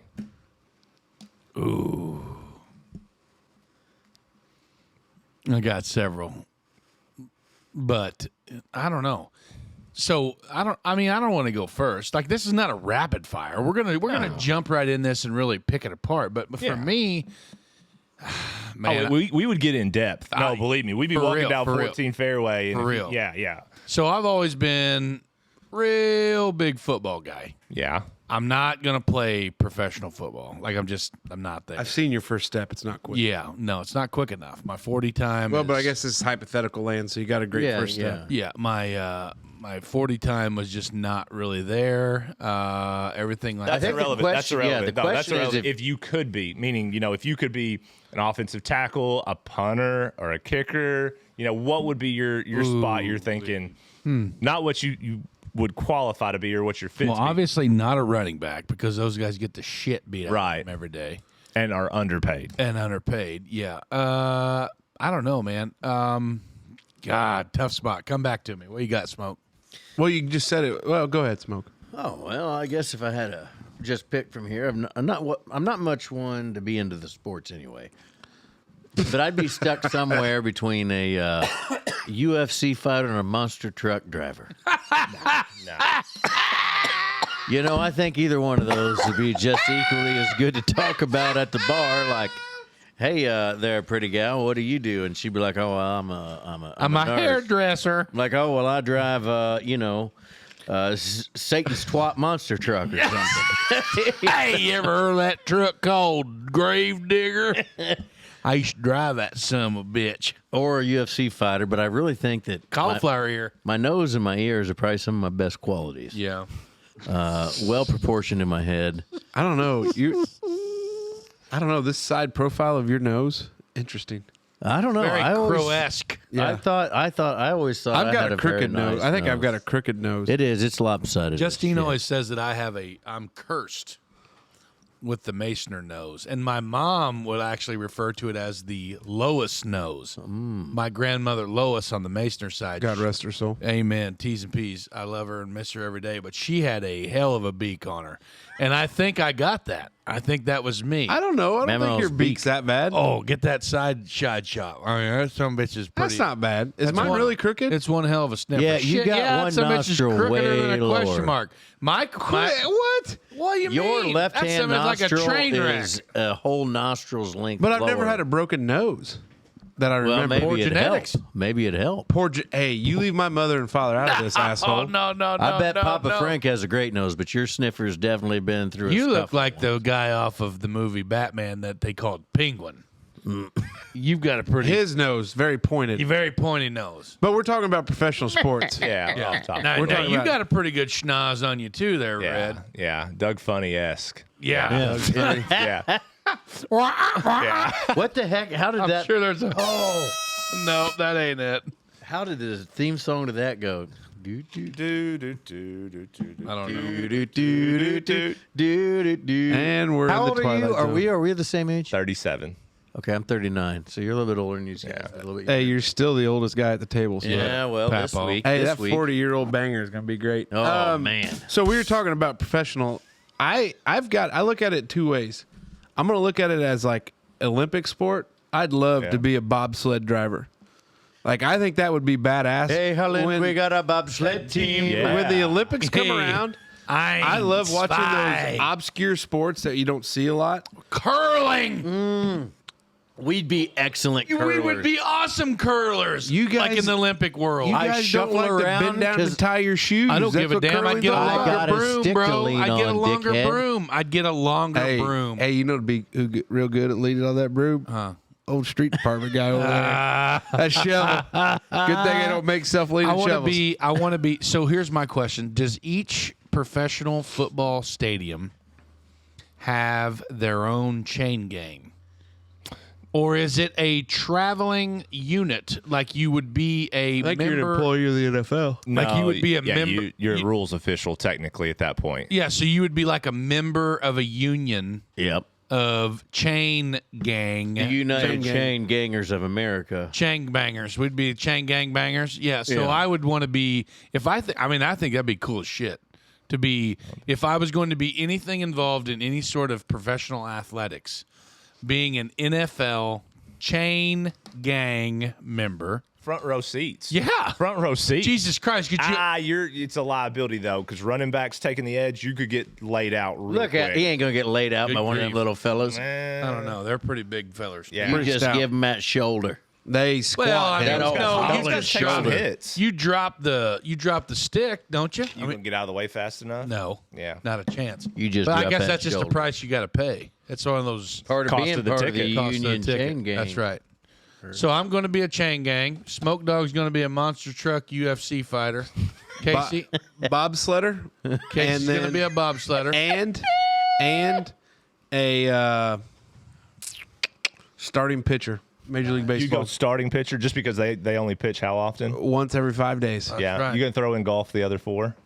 Yes. That's Where that's are you? always Where are that's- you at? That was one of mine, a starting pitcher, just so I could golf for 4 days in a row and travel to different cities and play golf in those cities yeah. for sure.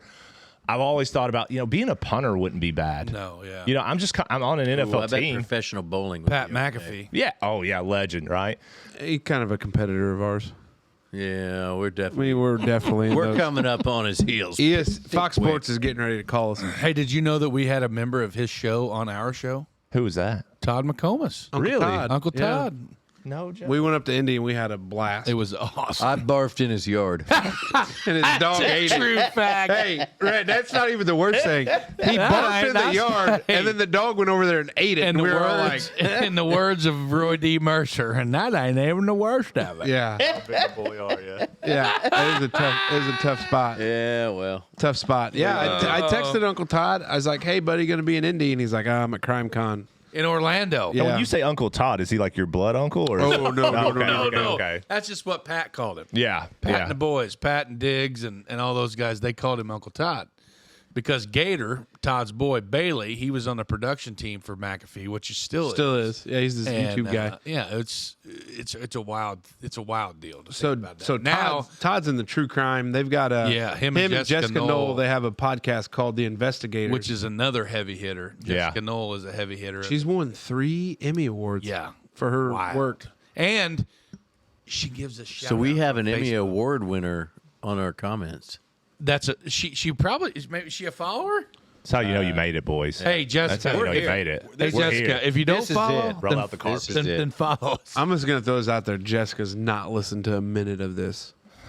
She asked Todd, "Who are these guys? Who's this podcast?" And then Todd's like, "Oh, Who are got these dra- clowns? Looks I like drank- they're pushing 3/4 of a ton between the 3 of them. So how we met him was he did a comedy show over at Jasper at the Astra. And then afterwards, I got to know him. Casey already knew him from the McAfee days. And I was like, hey, we're going down the street to a little bar called Snaps. We're going to go down there, get some apps, and just get annihilated. If you want to come, you're more than welcome. And he's like, I like apps, and I like to get drunk. Well, follow us down. And we all go down there and just commence to just get So we got to know him, and then turbo drunk. And then I got to know him because I had Great Danes. He was at the time was a big Great Dane. He was still a huge dog guy. And then the conversation started. We started this podcast.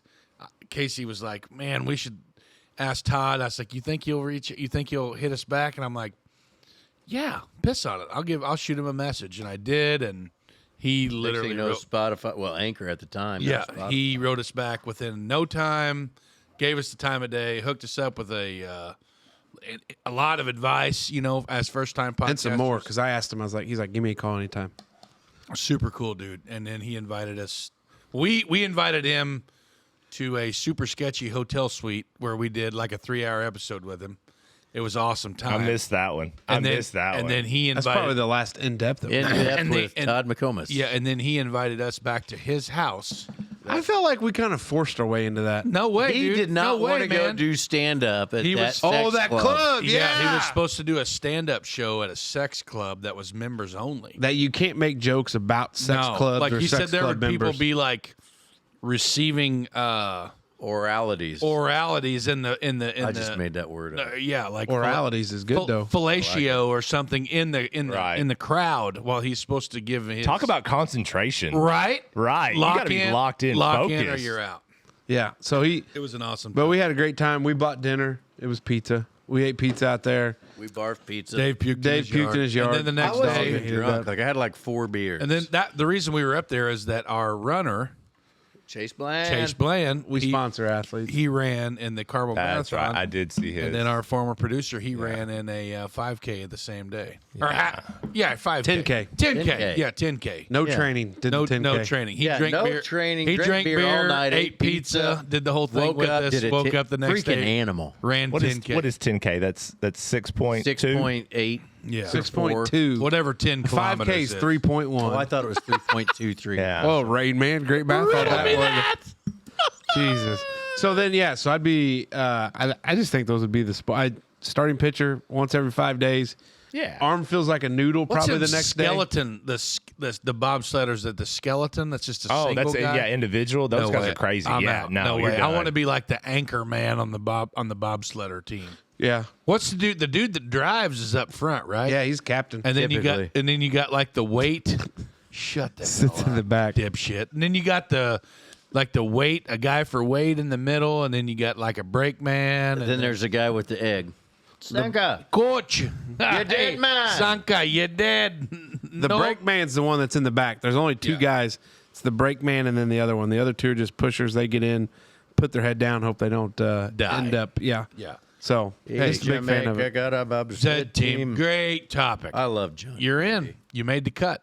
Appreciate it. Nice work. All right. So with me, my first topic of the second hour, I was doing some thinking. That's a change. And so you have a career in golf. I sell golf. I don't play it. Eat shit. Lawyer, man. I have a career as a laborer. Smoke Daddy's an engineer. Casey's a Asshole. asshole. A liar. A liar. A white collar liar, a.k.a. a lawyer. Do you have a side hustle? Does anybody have a side hustle? Does Yeah. everybody? This asshole. Yeah, I'm a Well, podcaster. yeah, I know. I Yeah, do. me too. I have a Yeah, I do. podcaster too. But I mean, I'm like on top of that. Like if you were, Yeah, volunteering my time to coach baseball. there you go. That's a good that's a one. great It's a side great one. hustle. Right. Really. Hey, it doesn't pay in dollars and cents, but it pays Smiles and hugs. bingo. Smiles and hugs. Big hugger. There's some rules on that. We no contact kind of deal. That's wild, isn't it? No ass slaps. Hey, good game, champ. You know? Oh, there's no way. No you're attaboys? You're going to jail. No attaboys? Do you remember Next that- thing you know, Chris that gone now? Jansen's going to be walking down the hill at Southside Park. Glad you're here. Have a seat. I've been here the whole time. Hey, what are you doing here? What do you- I'm just here to coaching? hang out, coaching baseball. Do you- Oh, really? do you well, let's remember look your at these first- text messages? Do you remember your first ass slap in sports? Like when a coach did it to you? I don't remember my first. Do you remember sitting at the bench on the bench as Spent a lot of time there. yeah, me too, as a little league baseball player? Oh, not a little. And league, 'cause before they- the ball game started, the coach would literally line you up, take that ball bat, cup check, Yeah. handle of the bat. But you know how many kids now don't wear cups? They're stupid. It's unreal. Yeah. And then they're like, "Hey, stay down on that ground ball, coach. I don't want to get hit in the balls. Well, you got a cup on? No." And I was like, "Well, then that's not a me problem. That's a you problem." Yep. Anyway, I side thought you were hustle. going somewhere else there with the bats and the That's checks and waiting in wild. line. Anyway, side So hustle. Dustin says he had one. Yeah. Go ahead. Yeah, I caddy. Absolutely.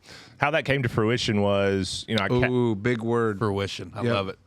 2018 I caddied a little bit on it was web.com then, now it's Ferry Tour. It changed names, but I caddied a little bit on that tour, and then I I reached out to one of the golf courses that I had a tournament at, and I asked for their national membership registry and was denied. And I was just like, okay. At the time, I was going through a divorce, so I needed some side money, and I signed up to be a caddy. So then I had 6 hours on the golf course with their members, you know, so they couldn't. And I was selling my job. I was selling the golf tournament while I was caddying. So yeah, like you're gonna deny me the opportunity to just reach out and send a cold email to your people. Perfect. I'll caddy on your golf course And tell everybody there. Tell everybody they got 6 hours with me, like it or love it. You know what I mean? Like, Hell yeah. you're gonna tell me no or yes at the end of it. Exactly. So I made a lot of sales off that. Awesome. A lot of sales for the golf tournament doing it that way. But then I just enjoy caddying. So now I'm actually caddying up here at the Pete Dye course in my free time in the off season. I still caddy at other places and meet a lot of crazy people. Wow. We had Yeah. so a guy we know, he would be great. Tyler would be great here too. Tyler would have a blast. I'll have to talk to him about it. But he was just talking about some of these guys you get that are just, it's unbelievable. Like how you come across all kinds. And then we played up there this summer, and we had a guy by the name of Bobby who actually caddied for lady that won the LPGA championship up at the Dye last year, finished second this year, had the meltdown in the second half. Oh, shoot. I can't think of her name right now, but he's done some professional caddying as well. And I'd love it. Like, honestly, not real good at reading putts, but we'd have a hell of a good time. Look, when you're caddying for amateur golfers, as long as you're confident with what you're saying, you can always tell them, you pulled it a little bit, you know. Oh, that's what it is. Yeah. Hey, right line, you just tugged it a little bit. A little too much hands on it. Just a bit outside. Yeah. They don't know. They're amateur golfers. You know what's funny, though, is a lot of people, when they hear the term for caddy, because that's what they call it up at the resort, they think you're supposed to be up there spotting balls. Like, it's weird. It's a weird... And that term varies from course to course. So at one course I caddy at, when you're for caddying, when you put the flag in the cup, you sprint to the next fairway. They're hitting balls at you, you know. And then up at the Dye course, you're just riding on the back of a golf cart, which is cake. Love that. Nobody runs at the Dye course, which is phenomenal. So, like, some properties I caddy at, I'll run 9 to 11 miles, right? Yeah. And then I'm out. And then at other courses, I ride for 18 holes on the back of a car, which is, you know. So, like in professional caddying, I mean, they're literally like the basically you would be like a golfer's consultant. You know, Yeah, like, absolutely. You're a therapist. You're a let's say nutritionist. You watch them pull their card, like they pull their book. Yeah, yardage book. Their yardage book. You know, so then they're like, hey. Looks like you're about 125. Oh, it's not like you can't tell them about. No, you can't say you're about one. You got to be dead on. You got to be spot on. So in that yardage book, it's going to tell you everything on the golf course is to the center of the green. So if you're standing on the 100-yard marker on a golf course, that's to the center of the green. Professionals don't want to know that. They want to know what it is to the front of the green. And then they can go to a pin sheet and walk it off and figure out how exactly far. Because remember, they can't use rangefinder. No. So in that yardage book, and that's the caddy's job, right? So you have to do this like this, right? So you look on your yardage book. You walk from the 100. Say you're closest to the 100-yard marker. You walk from there to the ball. Okay, well I'm 80 yards to the center. In the yardage book, it'll say 100 with a line underneath it. Than what it actually is to the front. That's what the yardage book's telling them. What it is to the front of the green. That's wild. So then you're figuring up what it is, what you are to the front of the green. Then you're going to the pin sheet. So here's my question, though. As a professional golfer or as a scratch golfer, probably as yourself or, not you. But what I was saying is... What is your handicap? What is it? I don't want to say on this. Why? I don't play municipal golf courses anymore. Oh, there you go. Hey, get him up, boys. There it is. Out there. Get that pinky out. Hey, Smoke, get the bubbly out, not the cheap shit. But in all reality, I mean, if you're caddy, say I'm caddying for you at the Pete Dye course, and I tell you that you are 147 yards out. He's probably going to say, prove it. Right, and whatever, and then, but like each club as a swing, like you have a swing for each club, you know what I mean? Oh, no, I have a swing. I have a grip. Yeah. I have a shot shape. I have to factor in wind. I have to factor in the lie. Humidity. There's 40 different variables that you and have I to factor in. And I think that's wild to keep each one of those factors differentiated in between. What But think club about you these pull out of guys. the bag. Like, think about, and I'm Time of the day. Is there moisture on the ball? Is there going to be moisture on the club? Moisture's going to create more spin. The ball's going to go less, that's wild, isn't it? well, if you think about it, But then they're playing thousands of golf courses, thousands of holes a day. thousands of holes a Not day. a day, but go No. ahead. What were you Well, thinking about? that's the point I was going to say. Is these caddies, they're with their players all the time. They know, like, caddies that stick around and have a staying power. They're very good at what they do, but they also have proven that they're, caddies are probably like psychologists. They help you to a certain Yeah. extent on what you need, but they also know the golf side of it, because most golfers, reality, like pro golfers, they don't need to tell you that they have a good feel for yardages and where they're at anyways. Right. To a certain extent. To an extent. But- and it really depends on the caddy and the golfer, because some golfers just want the caddy to figure it up and tell them, hey, we're going to hit a 3/4 6 iron or whatever. We're going to hit a 3/4 pitching wedge here. You know what I mean? And then the player's like, that's all I need to know. And they execute. I think that's what I was fishing Yeah, for. Like yeah. you're It gonna depends on go the up here. relationship. You're gonna hit a real strong 9-iron, or you know Yeah. what? You should probably get your 5-wood out and just crank at. Hey, it. you know what would I be a mean? good idea tomorrow when we play? Yeah. I don't want you to swing. We'll give Teddy 2 shots. He'll take yours, but I want you to caddy for it. We'll just test Oh, that's this. bullshit. That's Let's terrible. test this out. No way. Well, I thought you Let wanted to be a Dave do caddy. it. He's the worst one out of us all. Horse shit. I smell a wager. Oh, My side hustle. okay. Is, I smell my, a wager. My side hustle is farming. Yeah. What do you And- farm? Like Letterkenny farm? Like produce? No. Sitting out there? So you're hucking the ball around with your boys the other day. No. Allegedly. Allegedly.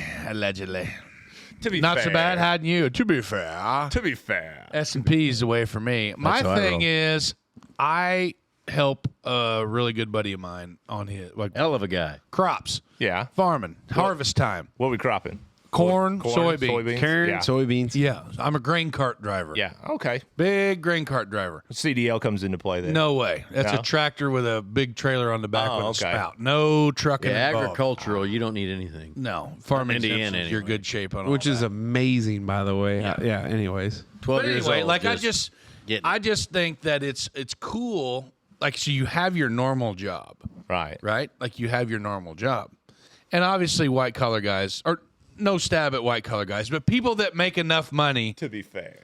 to be fair, People that make enough money that don't need a side hustle, and I don't need a side hustle, but it's something that I do Out of enjoyment. that I enjoy thoroughly. I think all side hustles should be enjoyed. yeah, You shouldn't. like yeah, I thoroughly enjoy doing that, absolutely. and I make a little cash at the same time. I was. i.e. caddying. Yeah, love you know it. what I mean? Yeah. I Like you- appreciated the photo of you back in this. I think it was back in the saddle. yeah, I'm back at Like it. I baby. got a kick out of that. Yeah, I ignored it. that's fine. Yeah. Of course you you would, did. prick bastard. I am But I mean, like, have you ever thought about that? Like, have you ever thought about like, hey, driving a grain cart. No, No, but like umpiring. Us- Like when your kids are out of school, like do you want to stay involved in baseball? I know you're passionate about that.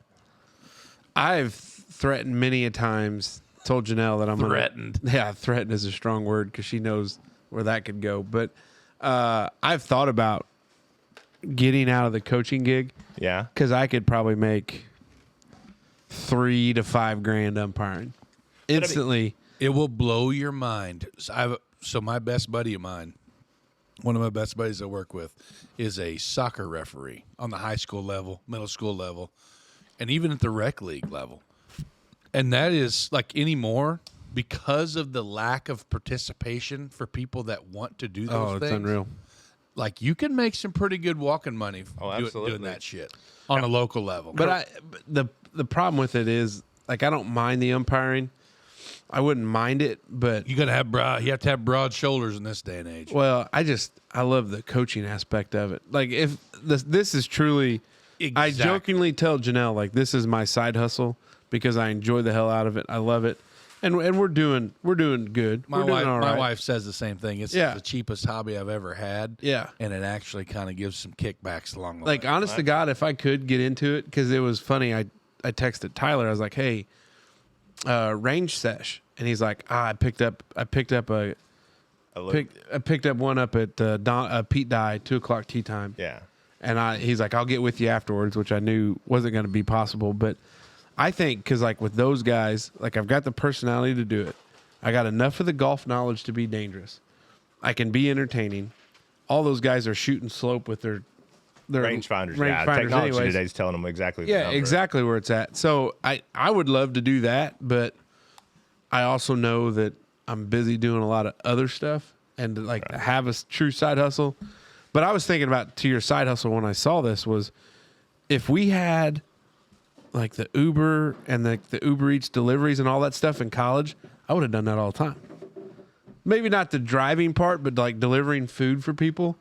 I've always thought it'd be great as long as you knew the neighborhood you were going into. DoorDash. Because let's be honest, there's a few neighborhoods Oh, no, I'm out. in Evansville that you wouldn't want to like.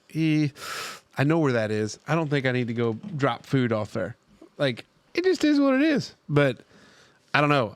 This is my side hustle. There was a local teacher that teaches here in our school district that was going to do a little.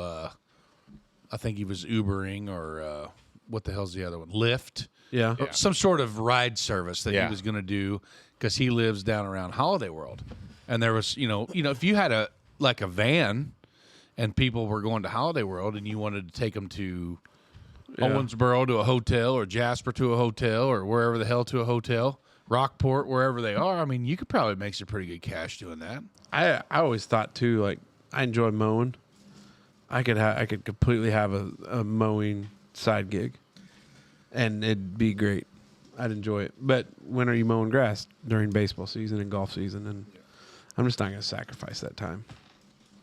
What's your smoke dragon? You got one? This. I've been talking about wanting to do a podcast for a long, long, long time. Since I met you. Yeah. Yeah, for sure. Like Yeah. it's like I had when I finally found my people to say, hey, yeah, let's do this. I was like, well, By the lucky way, for us, we got everything. That moment when it happened, it just Wild. fireworks. Yeah. Like we all kind of grabbed hands, and it was like Like, holy shit. And then, like, the next It's like week, Captain Planet. Remember when everybody Earth, wind, water, and fire. When we did that first episode, which will live in the bowels of the internet forever, we probably ought to start sharing that with all our guests. we should probably find that footage somewhere, I know exactly. privately upload it, and then start cutting shorts out of that. There's tons of shorts. That's what we should do with that. No, but this is. Oh, my God. Casey will fire up the old cap cut machine on that, baby. I've always wanted to do this. And it's weird for as much of an introvert as I am. Oh, yeah. Total hermit. Like I always want to do something with music. Or are you something really with chewing on ice podcasts. into the microphone? I hope you like it. It's fine. You uncultured swine. But I've always wanted to Haven't do heard that something one in a that, like I guess entertaining to folks, even though I'm an introvert and don't Dance, really monkey. care to be around. Well, I'm not a dancer. It's either singing or talking. Can you And, sing? Can I? Shit, yeah, dude. Sing, Go ahead, sing. Well, Dave. yeah. Go ahead, Dave. Give him a little taste. No, Dave, give it's him a not little the time or taste. time or place. It We'll- is. Close. We'll play him the Bombers game. That was it. Karaoke. That was a good one, but it was. For Not- another not time. your best. For another time. Yeah. No, absolutely. We'll plug Did in you the know- mics later. Did you We'll- know he auditioned for The Voice? No. I didn't make it, obviously. Obviously. He but- did. He sang 7 Spanish Angels in a room full of Hispanics. I think I thought I was hitting on him. What's your senor? What's your song? ¿Qué pasa? 7 Spanish Angels. But Which version? It's gonna be the Willie Nelson version with half, Ray Charles. half Hispanic and half blind. My name's David Allen Smoker. Hey, this is David Allen Smoker, and I'm here to sing some country music. All right, big dog, what do you got? Well, I'm gonna have to check my phone. So I was in Indy this week, and first off, I don't know. I don't want to say like I'm anti-city, but I'm just not a We fan had of that cities. we had that conversation when we were in the car together up there last. and it's just it it's just sucks. It's a rat race. It's too fast. No, not even anymore. But like the thing that I was walking back from the seminar to my hotel, I'm looking at all of these I'll let it done out. buildings, Making it real fucking obvious. Good grief. all of these all of these buildings that are just empty, Yeah. and all of these office buildings, office towers that maybe have some tenants on the bottom are just empty. And so I started to think about it like all this empty space, somebody has to pay to insure this building. Somebody has to pay to keep it heated, keep it cooled to a certain extent, keep it secured to a seat. Has with should, because I bet nobody is. But the thing of it is, like, one of the things of COVID, Property owner. one of the things of COVID that occurred Tycoons. was people started to work from home, and it's cool. Like Yeah, I work from home on occasion. You work from home. Yeah. We get it. Old blue collar there. I never do. I got so many jokes, but I'm gonna let it go for team chemistry. I'm gonna be a team guy here, Dustin. Okay. But Oh, I just start to think about how does this all work in the end when you have these empty office buildings because people are working from home or whatever it might be. People aren't renting space because something happens, whatever it may be, that sets off a riot or one of those things where you lose. I mean, they had one in downtown Indy where they busted out windows and they did all that other stuff. Like, people aren't going to go back to do business there. And what happens when all of that goes away? well, that's where 'Cause there's a lot of big entrepreneurs come in. buildings. Oh, sweet Jeebus. That thing's empty. We need to fill it back up. done. You're done. What was it? What was That's all right. I know what you're talking You're about. done. You're done. I think that's where Get in the card. entrepreneurial mindset comes in, and there's something to do with it. Now, I can't say what it is, but there's an opportunity to be had because I think you're way off on that. no, I see where he's going with this, and I hope that in hopes of what Smoke is trying to say, that someday we have another like what Big do you call it? boom. big boom, or where- there's something that just doesn't sound logical right now. There's a whole other reason that would be Yeah, valid. but how long do you hold on to that paper not making money before foreclosures start happening? How do you know it's not paid for already and it's not costing you anything anyway? You're talking about expensive real estate. But it's How old been is that there building? for 120 years. Yeah. How old is that building? Yeah, but it changed. Let's say it changed hands after 2008 when the last economic bubble burst and somebody got it for dirt cheap. It only takes 7 years to recover from bankruptcy. Who told you that? What do you mean? Mr. Clean. Yeah. It only takes you 7 years to recover from bankruptcy. No, you can file bankruptcy again in 7 years. That's what I mean. I bet you're not recovered from it. Oh, sure. You can file again, then you're covered. Yeah, if you file again, you made it. And then tanked again, Bubba. You know, I've heard a lot of questionable logic here recently. Yeah. Especially on figuring out some things. Uh-huh. To say that you've recovered from bankruptcy in 7 years, there's people that file I mean, no, that's terrible. Well, I'm just saying. Oh, if I was to file bankruptcy, I bet I'd recover within 3 years. Yeah, but you wouldn't be able to file because you wouldn't pass the means test. The means test. He makes too much money, him and his wife. You're pretty mean. Oh, that's all paperwork. Oh, my You're God. right. I couldn't. So the FBI is calling. Oh, boy. What do you know about David Allen Here we Smoker go and fraud? again. There's that list. But have you ever wondered about that? You travel. Yeah. You've been Yeah. to some No, I cities. do. I Like, see they're it. Detroit. empty. How I see many? it. How many documentaries are there on, like, the forgotten boroughs, or not borough, whatever the hell you call them in Detroit? Like Well, Detroit. that whole city went bankrupt. That's what I'm It's gonna take saying. A lot more than That's what I'm 7 saying, years to dude. recover Like from that. those. Thing is, if you could It's not figure going out to how to recover get in them, 70 years. Yeah, no, that place is gone. and I should probably be more upfront here because old Dustin Harris is trying to give me more credit than due. I wasn't trying to be like, oh man, maybe there's a positive spin on this. My thought is there's surely a way that you could buy it for pennies because of bankruptcy. Say you're going to use it for some good charitable type of thing, but then how do you ever prove that that actually happened? And then turn out how to make it a profitable thing in the end. I don't see it. I don't see it. I just think it's kind of like malls. If we could call our friends up at Simon, That is a crazy thing. And that- we witnessed is whatever gens we are. Yeah. My kids don't. I mean, they've been to a mall, I guess, in Evansville, but they don't know what the mall means. there was a Like that was a thing. Or to the do. movie Mall Rats. Mallrats, good That's movie. great. Yeah. Yeah, great movie. I just look at in Evansville because it's local and we know it, but like Eastland Washington Square Mall Gone. and just absolutely just vanishes. You remember the Eastland food Mall. court? And I'm not talking about your mall. Washington or First Eastland? time Just I in ever general. ate bourbon yeah. chicken. The first time I ever ate bourbon chicken. Yeah, because I'm that just lady saying in handed general, it out. A food Yeah, court Eastland happens Mall. at a Hey, mall. you sir, quit walking by. You walk by too many times. No, the people that serve bourbon chicken were not. They don't talk like that. Oh, how do they talk? Hey, do you want some bourbon chicken? No. Sure, I'd love to try it. Wow. Jeez. Stereotype much, Grandma? My thing is, All the wheels fall off the truck. Mr. Red. Hey, speaking of bourbon, You got plenty. The mall, like I can remember being dropped off at the mall. Like, Did hey, your guys' mall have a Sabaros? yeah, dude. Sabaros or Sparrows? I don't know. I always said Sbar. Sbarros. SB. So I would say it is Sbarro. Hey, you normally. for sure your parents weren't dropping you off to get rid of you? We were in Nashville one time, and As a child? a friend of the show, I think he's a friend of the A friend of a show or a friend of the show? friend of the show, Colin Harkey.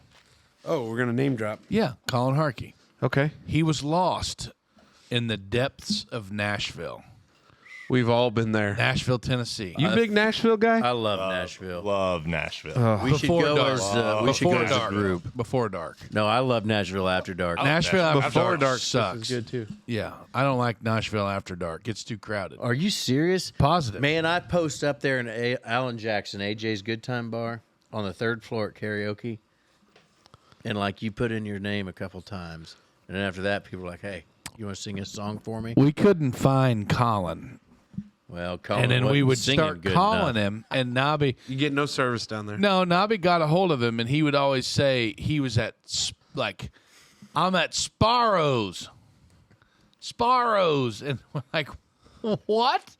Sparrows, and he said, yeah, you go down here, and then you turn, and then like we were walking to try to find him, and we turned around the corner, and we were like, oh, he's at Sbarro's Pizza.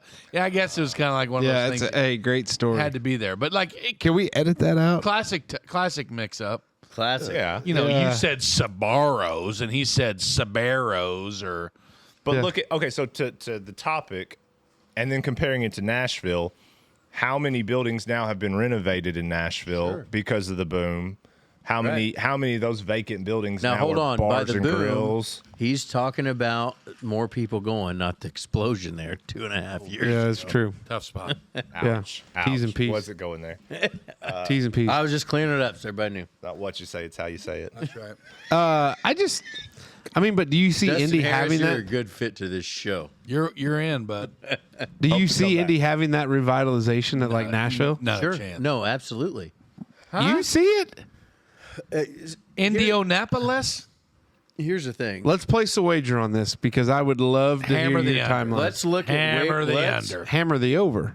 You think? Yeah, because it's never going to happen. Okay. let's look at where Indiana is as a manufacturing state. And we have always been very good industrially. We got a whole lot going on. We always keep more going on. There's always innovation happening here. We are the what the hell were we? Crossroads of America. There you go. And that's a Pinch poke, natural you owe me a thing. Coke. What are you laughing at? You guys were spot on with that. So Our we cycle have that. sync- Now sync we up. have these. Now we have more interstate projects coming through Indiana. Oh, by the Business way, is growing. hold on. Time No, out. no. Keep going. Tough spot. Go ahead. So we got more interstates coming through, and now we are growing past industrial.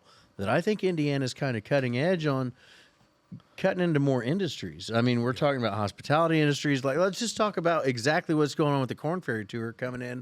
This has been in Evansville. Now we're at French Lick. We're not just a corn and cogs state anymore. We got a lot going on. Yeah. And Indianapolis, for the foreseeable future, is going to be the hub of Indiana. I think a few things have to happen here. I think a few things that obviously the cost of these buildings has to come way down, right? Look at Du Bois County. Tax breaks have to be incentivized, right? There has to be a reason to bring the business here. I think when you start figuring out how to do that, then you can start revitalizing these downtown areas. And that's kind of what Evansville's tried to do over the last 5 to 6 like years. Haney's Corner. Yeah, yeah. That whole arts district down Yeah. there. My dad said that used to be a shit. Oh, yeah. And Like now when we told him we went to eat at Walton's one time, and he's like, "Where's that?" And I said, "Have you ever heard of Haney's Corner?" And my dad was like, "You're going where?" And I'm like, I think it's called Haney's Corner in Evansville." Yeah. Why? He goes, "You got a gun in your truck?" And I'm like, I mean, yes. not anymore. But I mean, yeah, you know what I yeah. mean? Like, it's just times change and different things change. And those, I guess you'd say those groups, like they can bring those things back to life. And I think it's cool. Local government has done a great job in Evansville to revitalize the downtown, and Haney's Corner being one of them. We ate on, when was that? Wednesday night, we ate at a restaurant that's pretty new to downtown. It's called Second Language. Phenomenal. What's the first language? I don't know, but it's Okay. Wasn't on the menu.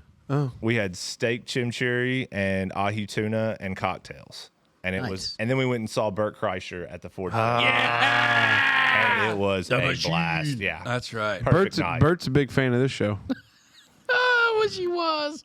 That would be cool. I want to be the laugh Son of guy. a bitch. I want to be the laugh guy. So you mentioned road projects. On this show, Dustin, I know it's going to come as a surprise to you, but on this show, we try to be factually correct. And I heard back from one of my civil engineering pals, friend of the program, Josh Culver. Somebody got slapped on the PP for their statements the other Well, day. no. He was okay. Let me read you this exchange. Just listen to last week's episode. The take about asphalt paving mixed designs was incorrect. Consider this my formal protest. Obviously, if you wish for me to provide civil engineering opinions on an as-needed basis, I'm sure we'd come to a reasonable agreement. Well, of course, I instantly say, mine or Big Mace, I was simply critical of the finished product. Your criticism was fair. Battle we fight every day. HMA products being worse due to scientists was a bad take. Believe that was Big Mace. HMA is more efficiently designed now. You can have too much of the old dinosaur juice, and that's just as bad as having too little. Bigger issue is heavier vehicles and higher traffic volumes. So that's what, you can make thicker roads, and a higher grade of oil can help to a certain extent, but it's all very cost prohibitive. Also, rebuilding, maintaining existing roads isn't as sexy, that was in quotes, to elected officials as building something brand new. That's right. Also, why the U.S. has a D, there's a lot of jokes there, grade for roads according to the American Society of Civil Engineers. We gave it the D. We don't spend enough on maintenance, and we don't have the contractors or consultants to do the amount of work needed to keep up if we were spending the right amount. So, I just wanted to... They always want to build So new. you know Shout what? out, We Josh. never heard back from an engineer or a what would you call that? Not a professional, but a let's just say professional. You know what nobody ever argued about? Your take. Passing in the turn lane. You want to know why? Why? Because I was right. I don't Just believe laying it him. out there. I don't believe him. All right, that's all I had. Smoke, what you got? Okay. Strap in. So, Buckle up. big friend of the show, Elon Musk. Elon's another big fan. Yeah, Papa Elon there. One of his other ventures, Neuralink, is going into human trials. Now, Neuralink is I don't know exactly know all the technology, but basically they are reaching out to paraplegics that don't have control of all their extremities, and this thing I'm assuming is similar to a cochlear implant. Subdermal. It's a subdermal implant, a little bit on the outside, to where you can have control of your brain is, when I say peripheral, I mean like a mouse is a peripheral of your computer. So now you use your gourd to steer your computer and do your business there. I don't think gourd's the medically correct term. No, it's a smoker term. Watermelon. So Watermelon. I have signed up to be a clinical trial patient, even though I don't meet all the criteria because I'm not a paraplegic. But I Because thought, you actually have use of your extremities. but I thought maybe they'd True. want to. Seems like that's a big box to check, right? I thought maybe they'd want a control, like a control sample. Like, okay, this dude's fingers work, but let's go ahead and give him a mouse in his brain. and see what happens. Yeah, for sure. Did But- you seriously sign up for that? Absolutely. Where do you find that? Wow. On the Neuralink website. But so I've always been and a guy- www.neuralink.com. So a guy at work that I work with, a friend of the show, Rob Knoll, he's known me for many years, and I'm like a super like armadillo hat and tinfoil strap, like anti-Big Brother. And I was always worried about getting chipped with a flu shot. But now that RFID and NFS has happened, NFC rather, like I've been looking into getting my own like implant kit so I can start my truck and unlock the doors, and when I walk in a room, the lights turn on to what I want. So I Hey, guess do you remember when we used to like really be concerned about talking about Helen Keller or Bigfoot or these other things? Dave just finds a way to break through that glass ceiling every time that's what's going to bring It's like people. a polar bear. It breaks the He ice. just really knows how to break the So I guess, I know what I was getting at is where do you stand on Neuralink or subdermal, biohacking? What's So, your thoughts on it? I know a guy that had to have I know a guy that, I know a person that has had to have some sort of it was like a neuro stimulator. Is it one of those penis balloons? No, it was not a cock. It was. I not just wanted to be sure it wasn't that. It was not like an internal cock pump. No, Okay. it was something to. Because that's not what I was talking about. It was something to prevent seizures Like a pacemaker, but for your brain. But it was like something in there to So like he had like So I think It's all electrons and neurons for sure. that's cool shit. Well, Pretty somebody wild. that we know lives here in Holland, friend of the program. That's what. Was it Camden? Yeah. That's what I'm thinking. That's just who I was thinking of. Yeah, Camden McHugh. Were you Big searching fan for of the show. name? No, I just didn't know. Oh, enough. you didn't want to name him. No, I did want to name him, but I didn't know enough about what he has. Yeah, but basically it's like a pacemaker for his brain. Yeah, to prevent him from having seizures. Right. And then to Literally document what what we he's. just, yeah. That's Yeah. literally what we. Well, he just was said. fishing for everything Yeah. to get there through all those In words. Casey's defense on this one, there was a lot of fishing that I I didn't know like where there the hell he more to was the story. going. Yeah, he was there. He was So there. when Another you had friend, this, another friend of the show. Go ahead. Sorry, I did it again. Sorry. so there was when you had this topic, there was an article that came up because it was talking about Neuralink getting funding to kind of start pushing out a lot more of this stuff, and I was very intrigued by what they're hoping is like individuals with ALS, Lou Gehrig's disease, to be able to with artificial intelligence. They've really worked hard on having their original, because one of the things that's toughest on patients, mentally is they're not able to communicate anymore. Right. And so they have to go through, and it's all mechanical, but through AI technology and being able to record their voice, and being able to make that adjustment that you could communicate in that tone of what you've had. But they say like the Neuralink will help, like you can think that, this is what I want to say. And that's absolutely what it They is. use their eyes. It's thinking about how Now some of that technology is, but this A friend technology, of mine, all be. another friend of the show. His late wife used to communicate that way. She would use her eyes, like they would literally be like a keyboard. Yeah. And she had suffered from a drastic brainstem stroke. Yeah. And she was locked inside of her body. Now there was But she was she was still up here.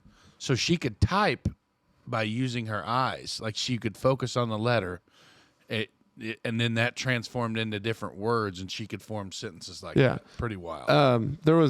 they had a guy that was, I don't know if he was I think he was just paraplegic. He wasn't quad, but he had an implant. He was European, because Europeans are probably 10 years ahead of the United States and this kind of stuff because they don't have the USDA, not the USDA, the FDA. There you go. But that's what. But he uses it to walk. That this is the exact same thing that, and he wears. He's got kind of. It almost looks like a little headset that he has kind of that he wears, but he's able to walk, and he wasn't able to at one point, and I think that's cool. So a friend of the show that I was talking to at work, he's like, man, I'm anti-Big Brothers here. I'm surprised you're in on this. The fact of the matter is having a cell phone and internet and everything I have on my computer is tied to my Google account. Yep. Like anything that I don't want the man to know, They already knows. Yeah. You get into Neuralink and then they're like, oh, well, we don't do this often, so I apologize. Anybody that gets like, whoa, oh, the sign of the beast and all this. I Yeah. don't think it's that at all. I think it's a sign of the times, perhaps. Yeah. I certainly don't think it's going to turn into like iRobot or something, right? Like, I don't know, man. But it could. I'm all for it. If there is an individual that suffers from a stroke and loses the ability in one of their extremities, if it can improve their Hands quality of down. life, I'm all for it. All for it. You know, And I'm all, but I guess where I'm going is even a step farther. So 110% agree with everything you just said, but also me being like George Jones had that song back in the day, High Tech Redneck. Yeah. Like that's always been my jam. I'm not surprised by that. And if I Any could surprise sit by here that? and They did have a Ford Ranger. as we're talking about all this, if I could just think about what I wanted to Google, and like it just and come in there, I'm Could you do that sound effect so Big Fella could put that on the soundboard? but Where's it at? I don't know if it's there or not. no, it's not. It's not. We don't have time for all. Oh, that's it. It's all money. That's it. Cash money. But anyway, so that's what my topic Okay. was. I'm There we go. 110% in on any way that we can get technology to give me a round of applause. You're right, man. I you just want Neuralink so that you can open your eyes and think about starting your truck and it start up. Wouldn't you though? Like, so you're pulling up your driveway and you're like, man, I've got to start dinner. These kids got to get to basketball. What's the weather? Shit, I forgot to turn the pool the pump weather. on. What the hell's the weather got to do with anything? What does it have? Hey, it kids, has to get do your with shit everything. ready for basketball. But hold on. What's the weather? It's, oh, Oh, it's 43. better just get your like- jacket on. I've been like looking into all these biometric sensors and subdermal sensors for temperature, blood sugar, like glucose levels. Oh, yeah. Like you could almost have it like where you pull up your phone and instead of it telling you everything that's going on in the grill, like a Green Mountain grill that you can buy at Shout out our friend Southern Indiana Hardwood. It could tell you what your body temperature was running at, what your blood sugar was at. Yeah, what you your have heart that in rate your was at. Apple Watch there. Not glucose and not body temperature. Okay, so You tie it all in though with a couple little RFID and NFC chips in there, and next thing you know, you've got like a full scale diagnostics at the tip of your fingers. I feel like you could just It's run like at a walking whole- around with an Iron Man helmet on. Yes, like This is Jarvis, insane. but in your head. Jarvis. David Allen Smoker, ladies and gentlemen. oh my That's where I'm at. That's where I'm at. That's I my love it. topic. I love every minute of it. Those are good ones this week, boys. is Smoke done? Yeah. Yeah, I we're didn't done. pick up his Neuralink. By the way, We're done. Neuralink I think is worth about $20 billion. B with a billion with a B. Yeah. Wait till they find out that I signed up for clinical trials. Wait till they see it. 22 billion. That's what they're going to go to. Hey, if you're worth $2 billion, what the hell? We're what's in. going on here? We're It's going to be a in. mix of we're both. we're We're all going to be set. we're all for it. All right, it's time Bring it on. for the Merkley and Sons Choice Cut Questions of the Week for the fellas, sponsored by Merkley and Sons. Guess what, Dustin? What's that? They're the ultimate destination for meat enthusiasts. As a DuBois County transplant, have you been to Merkley's? Oh, 100%. Okay, just Huge want to make fan. sure. Good, fellas. We need to stage an intervention. Uh-oh. Our buddies at Merkley and Sons keep giving away the farm each week with their specials. I mean, it's getting out of hand. It is getting ridiculous. Posted on their Facebook page and routinely shared by us, there's a new list of specials almost every Sunday. Holy smokes. I like how you covered your phone, even though it had nothing to do with the noise. No, I was looking up something.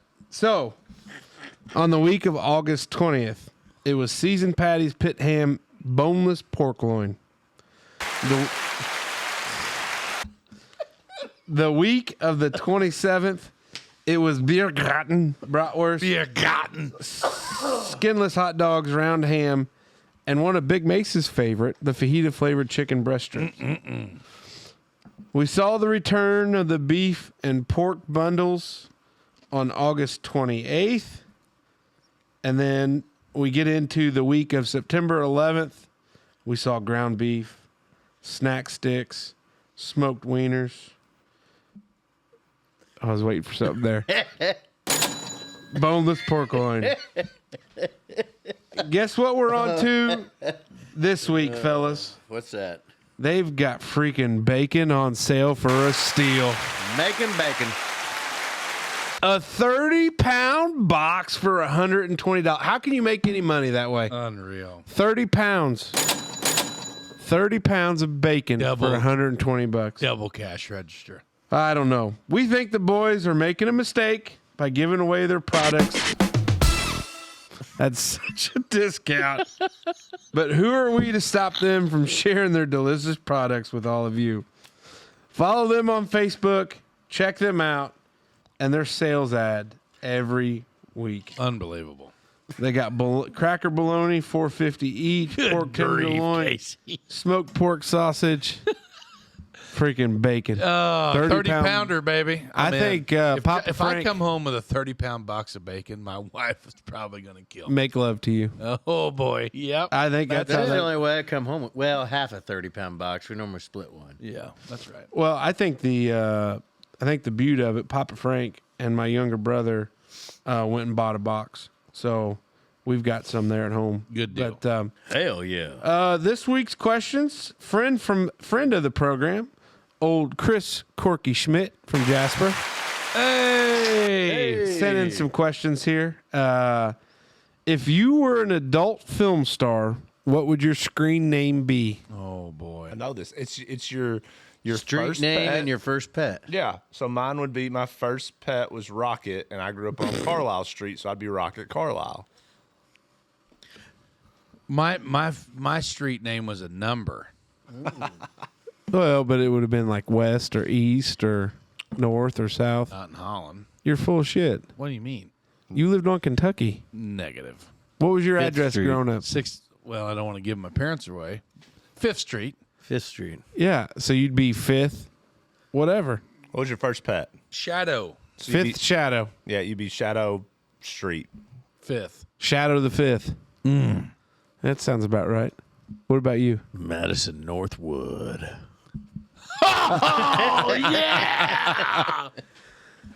I guess mine would be Yeah, number 2 street. so it would be it's Bailey the- 750. First pet, and then the street. Hey, you're right on Bailey. Bailey was Noodles. our dog's name. No shit. And then the street grew up. Yeah. So it could be either Bailey West or Bailey South. Ooh, or disappointing. Favorite candy bar? Oh, me?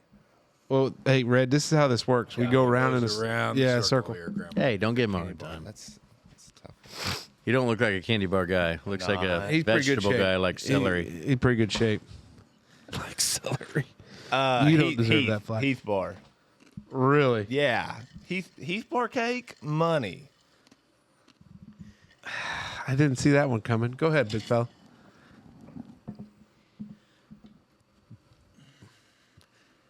Guess was microphone foam the way he was Twix. gobbling that down. Solid choice. Left or right?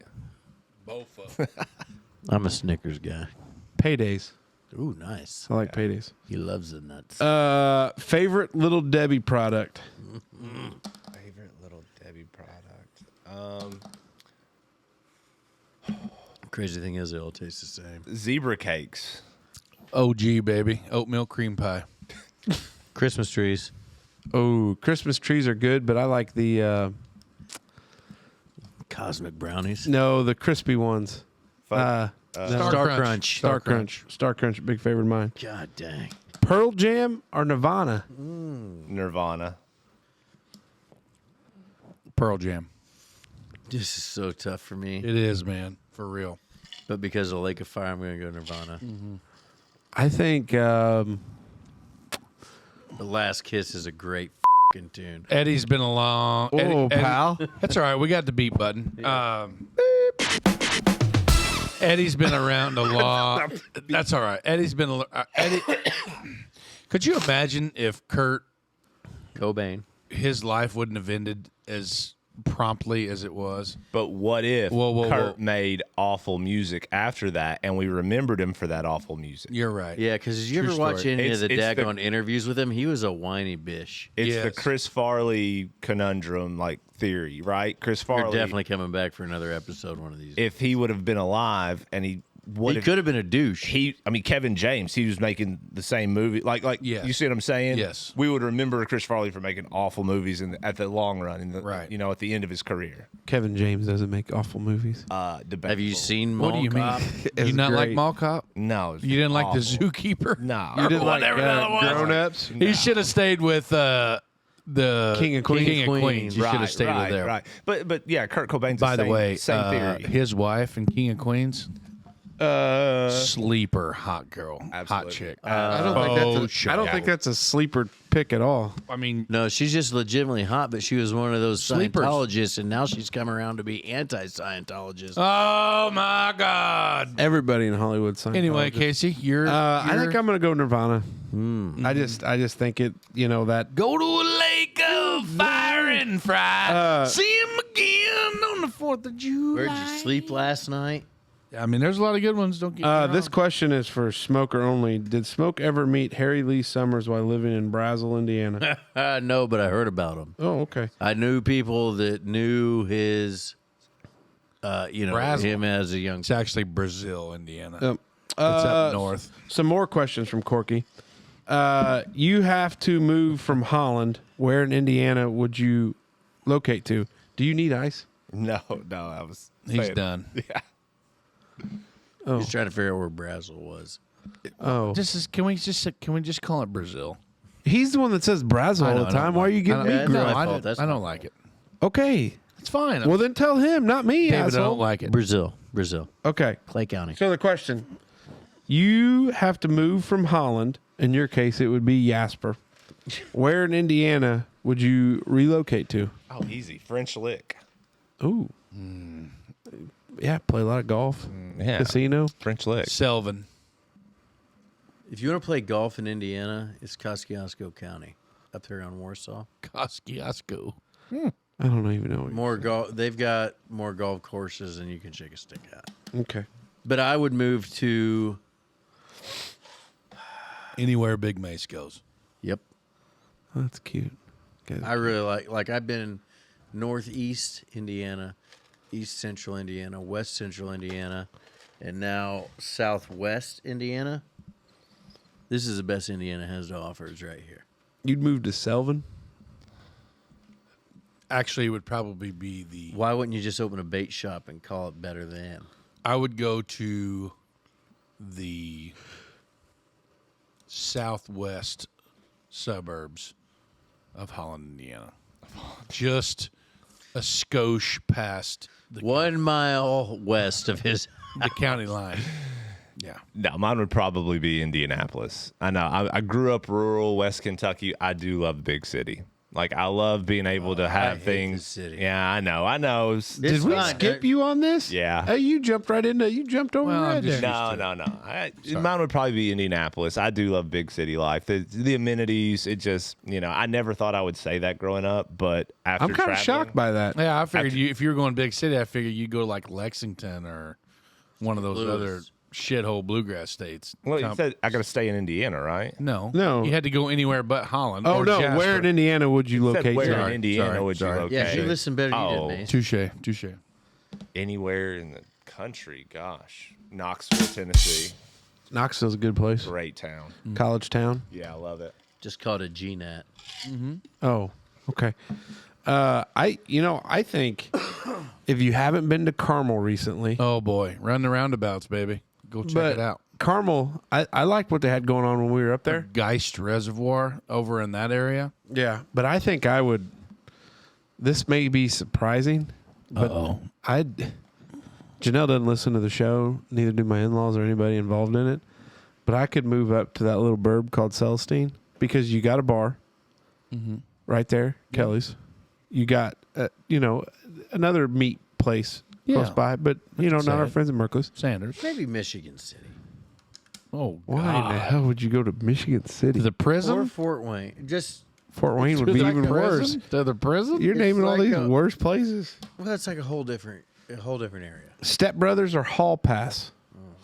Step Brothers. Step Brothers. Easily. Step Brothers. Yeah, Like, Step not even a Brothers for question. sure.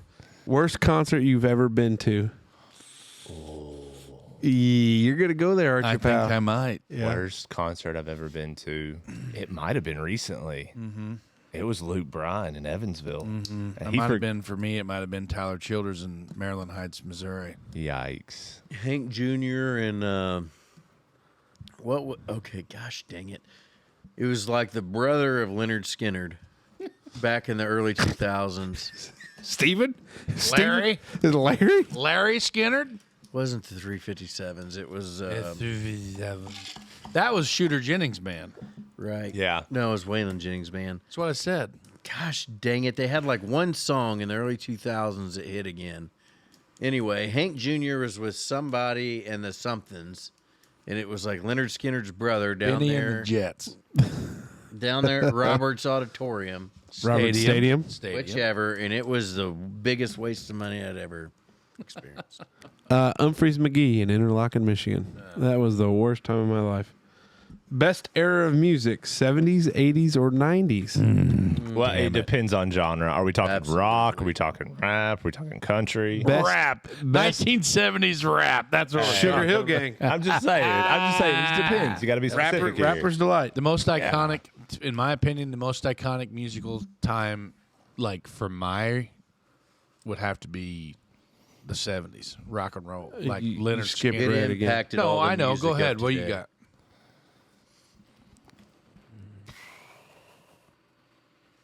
I mean, I'm going to say on all facets, 1970s, other than rap, obviously. But Yeah. rock and roll and For country. sure, man. And Like the 70s and as a whole. Yes. music meant a lot more then than it does now, in my opinion. Yeah. Now it's about dollars and cents, and then it was about Yeah. changing things and Being a revolution. just being influential. Have you ever been in Smoker's Lounge when Just old wait. Smoke Daddy kicks on Fortunate Son and Just wait. rattles the windows? Yeah. It'll give you PTSD, and you've never been to Vietnam. Go ahead. Would be yours? you just lead them a little more, right? Oh my gosh! I'm probably gonna have to go with the 70s because country music in the 70s. You had Hank coming up, you had Conway Twitty in there. George Jones was killing it. You go to the rock side, you had Leonard Skinner still, Foghat. All of 70s for sure. I think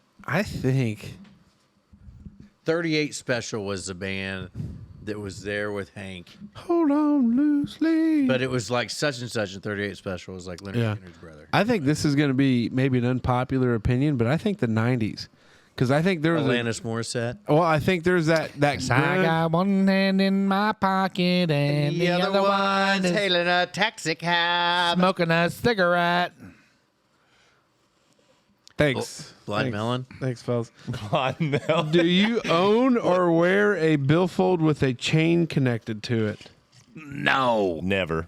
I mean, I own one. Yep, that's his money in quotes. My money is on that long stroker smoker has one. I got a have one Harley either. wallet with a chain. Oh, Corky. Worst movie sequel. Worst movie sequel. Oh gosh. Worst movie sequel. I'm gonna skip to somebody else real quick. Worst movie sequel. Smokey and the Bandit 2. Ooh, yeah, for sure. I don't know. Major League 2 was a letdown. Mm-hmm. Major League 2. I'm gonna go with that because Major League's iconic. I quote it on a regular basis, probably daily. It'd be like trying to make Tombstone 2. Yeah. You can only kill Doc Holliday once. Technically, is the tuberculosis. Yeah, well, even got. For some reason, Twister's jumping out at me. Like I don't. Because they're Twister getting never ready had to a make sequel. one. They No, made they're a making- sequel. It's getting ready to come Getting out. ready to. They're do- getting And ready. I don't think it's ever. You know gonna what be I anyway. saw a sequel for that I didn't know existed? Never mind. I'm not going to think of it. Go ahead. Oh shit, that was great. Debbie Does Dallas. Night nurses from Jersey. Amen. Head Nurse, Volume 27. Anchorman.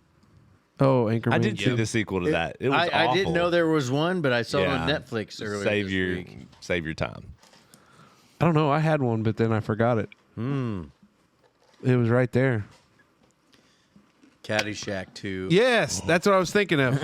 Oh, and me being the golfer, I missed that. Yeah, Caddyshack 2 Was Randy Quaid in that? Yes, Randy Quaid was. They turned the golf course into the amusement Yeah, park. it was awful. Yeah. Awful. Terrible. So, all Just right, Corky, we appreciate the questions. thank you, Long Corky. dong. Those were the Merkley and Sons Choice Cuts questions of the week for the fellas. He reached refers out to to me me as well. Sponsored by Merkley and Sons. out at work the other day, and Want to know when reached we're out. going to get to his questions? no, just reached out. I was to sacking say groceries at Walmart when he talked to me. That's right. He's like, I finally met all of you. Well, Dustin, don't feel bad that this is over. I am upset. It's been a lot of fun, guys. Just be glad that it happened. But wait, we're not done.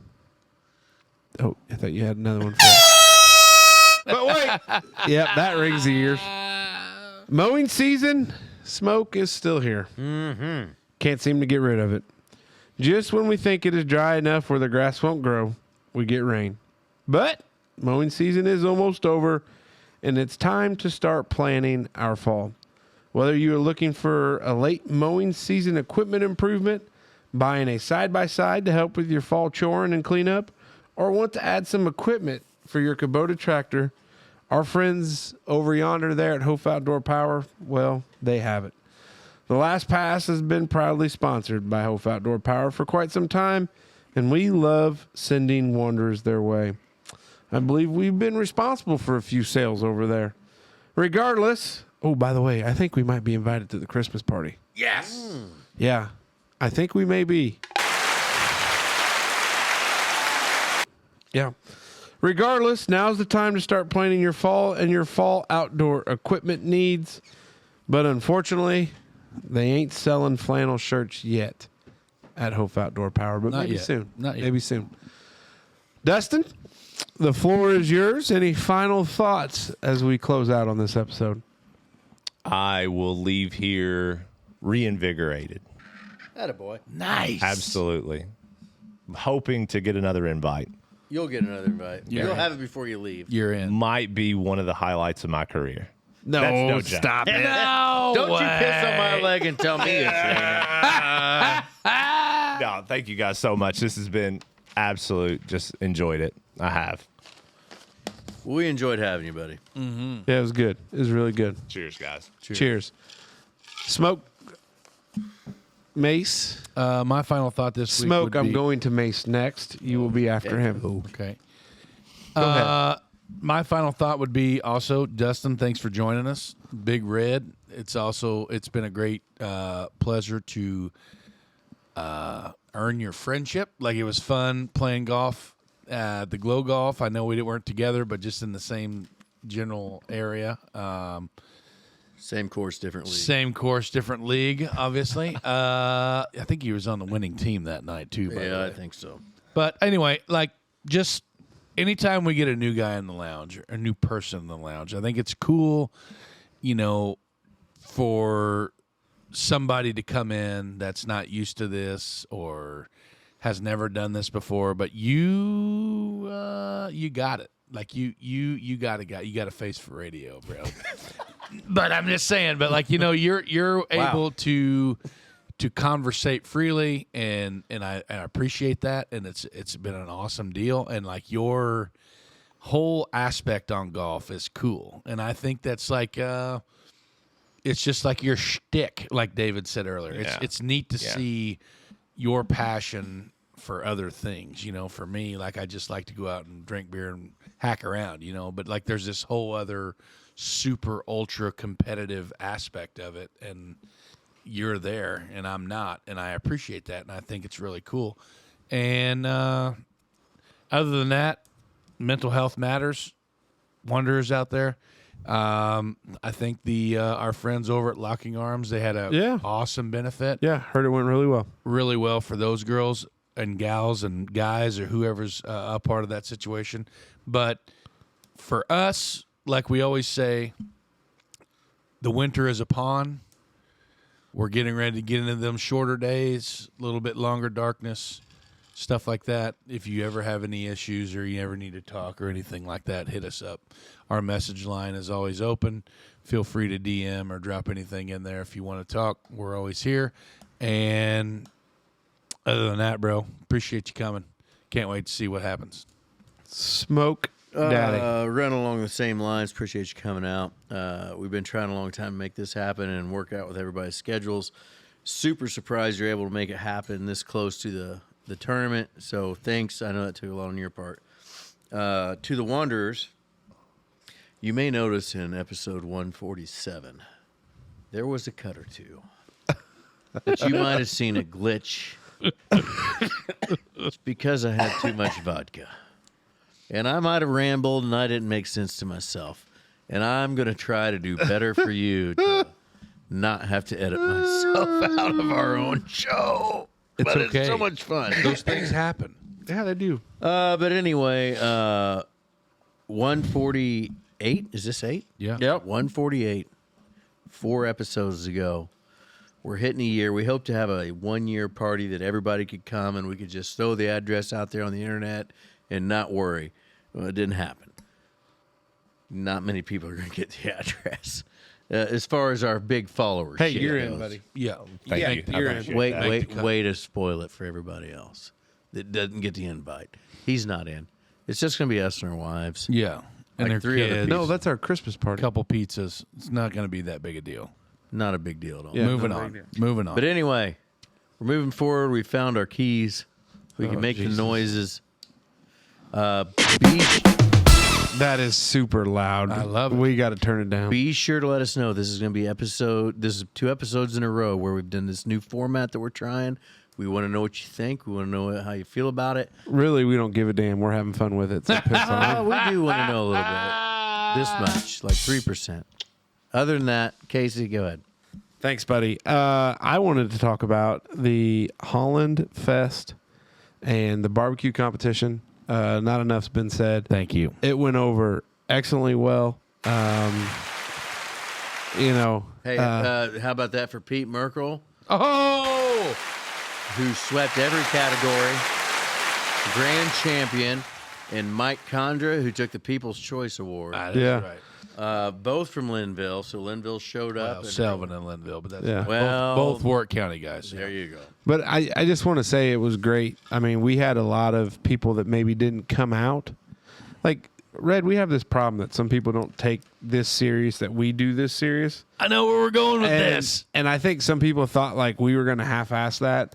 And the work that Big Mace and Smoke put in. Mostly Big Mace. Yeah. Well, but I mean, you did a lot of stuff with figuring out the scoring and working on a lot of that stuff. And I was late because I had to work late on Friday getting down, but I did stay till 2 a.m. to give that last report and then was there by 7:30 the next morning. But no big deal. I mean, I do it for the team. Shout out to the Dutch wives. Yeah. Lots of help from the women folk. Yeah. But really went well. I think sometimes like people don't think we take what we do serious. Oh, yeah. And that event right there was 100% where It was stressful as shit. we got a lot of great feedback. And if it came And- off dickish, I apologize. And a lot of great feedback and things that we're going to, I mean, Holland Events hasn't said we can't do it next year. My assumption is we're My in and assumption they is want we're us doing in. it, yeah. I mean, we sold over 100 people choice tickets. Like, we were a hot commodity over there. Some things we can do to make the area a little bit better for fans to kind of come. We're a little off the beaten path, but we had some stroll through. The people that came around and had fun, I think all the teams had fun, and that's what it's all about. But I do want to say that we, as this plays, we get into October, we've got hopefully a There's really, really, something really, coming really up the big end of this surprise. month, I think. Really, really, really big Could surprise be in October. something pretty fancy. And not fancy. It's just going to be just our thing. It's going to be a good old time. Okay, fancy's a stretch. This is going to be the opportunity to be out there, but we've got a little bit of a partnership that we got to nail down some details. But we're going to have a hell of a party at the end of the month. That's right. And then we're going to kick off the following month with another. Yeah, but not everybody's invited to that one. So, Good call. but we got that going on. But Hey, can I tell you one thing? One person who is invited to that. What's that? I want to give a shout out to my buddy Garrett, old Jerry, from Merkley and Sons Meats. He's been begging for a shout out for 10 weeks now, and he came and bought a People's Choice. Garrett did. Garrett did. Now Eric cooked. Eric cooked. Now Eric kind of made himself into a little bit of an internet celebrity. Yeah, John Boy is out, and Brad's out. Eric's in because he shows up for shit. Yeah. But hey, this is a shout out to you, Jerry. Garrett Hale, thanks for bringing your mom out. Thanks for grabbing sure. a ticket. And it was good to see you guys. Casey, sorry to hijack you. Go ahead. But we're good. But Dustin, thanks for coming. I appreciate it. We're excited to check out some of the Corn Ferry Tour Can't golf. wait, man. When we be get, fun. Victoria will be fun. But when we're in our, my backyard Home up there, court. home court, I think the resort's going to do a great job. But we will definitely have you back. So, Look forward to it. hey, we appreciate the support. Subscribe on YouTube. That only helps us get out there. For sure. Like, rate, and review. Tell your friends. Tell your friends. Be a friend. Tell a friend. Other than that, Dustin, this is where we turn to the camera and we say, Dutchman out.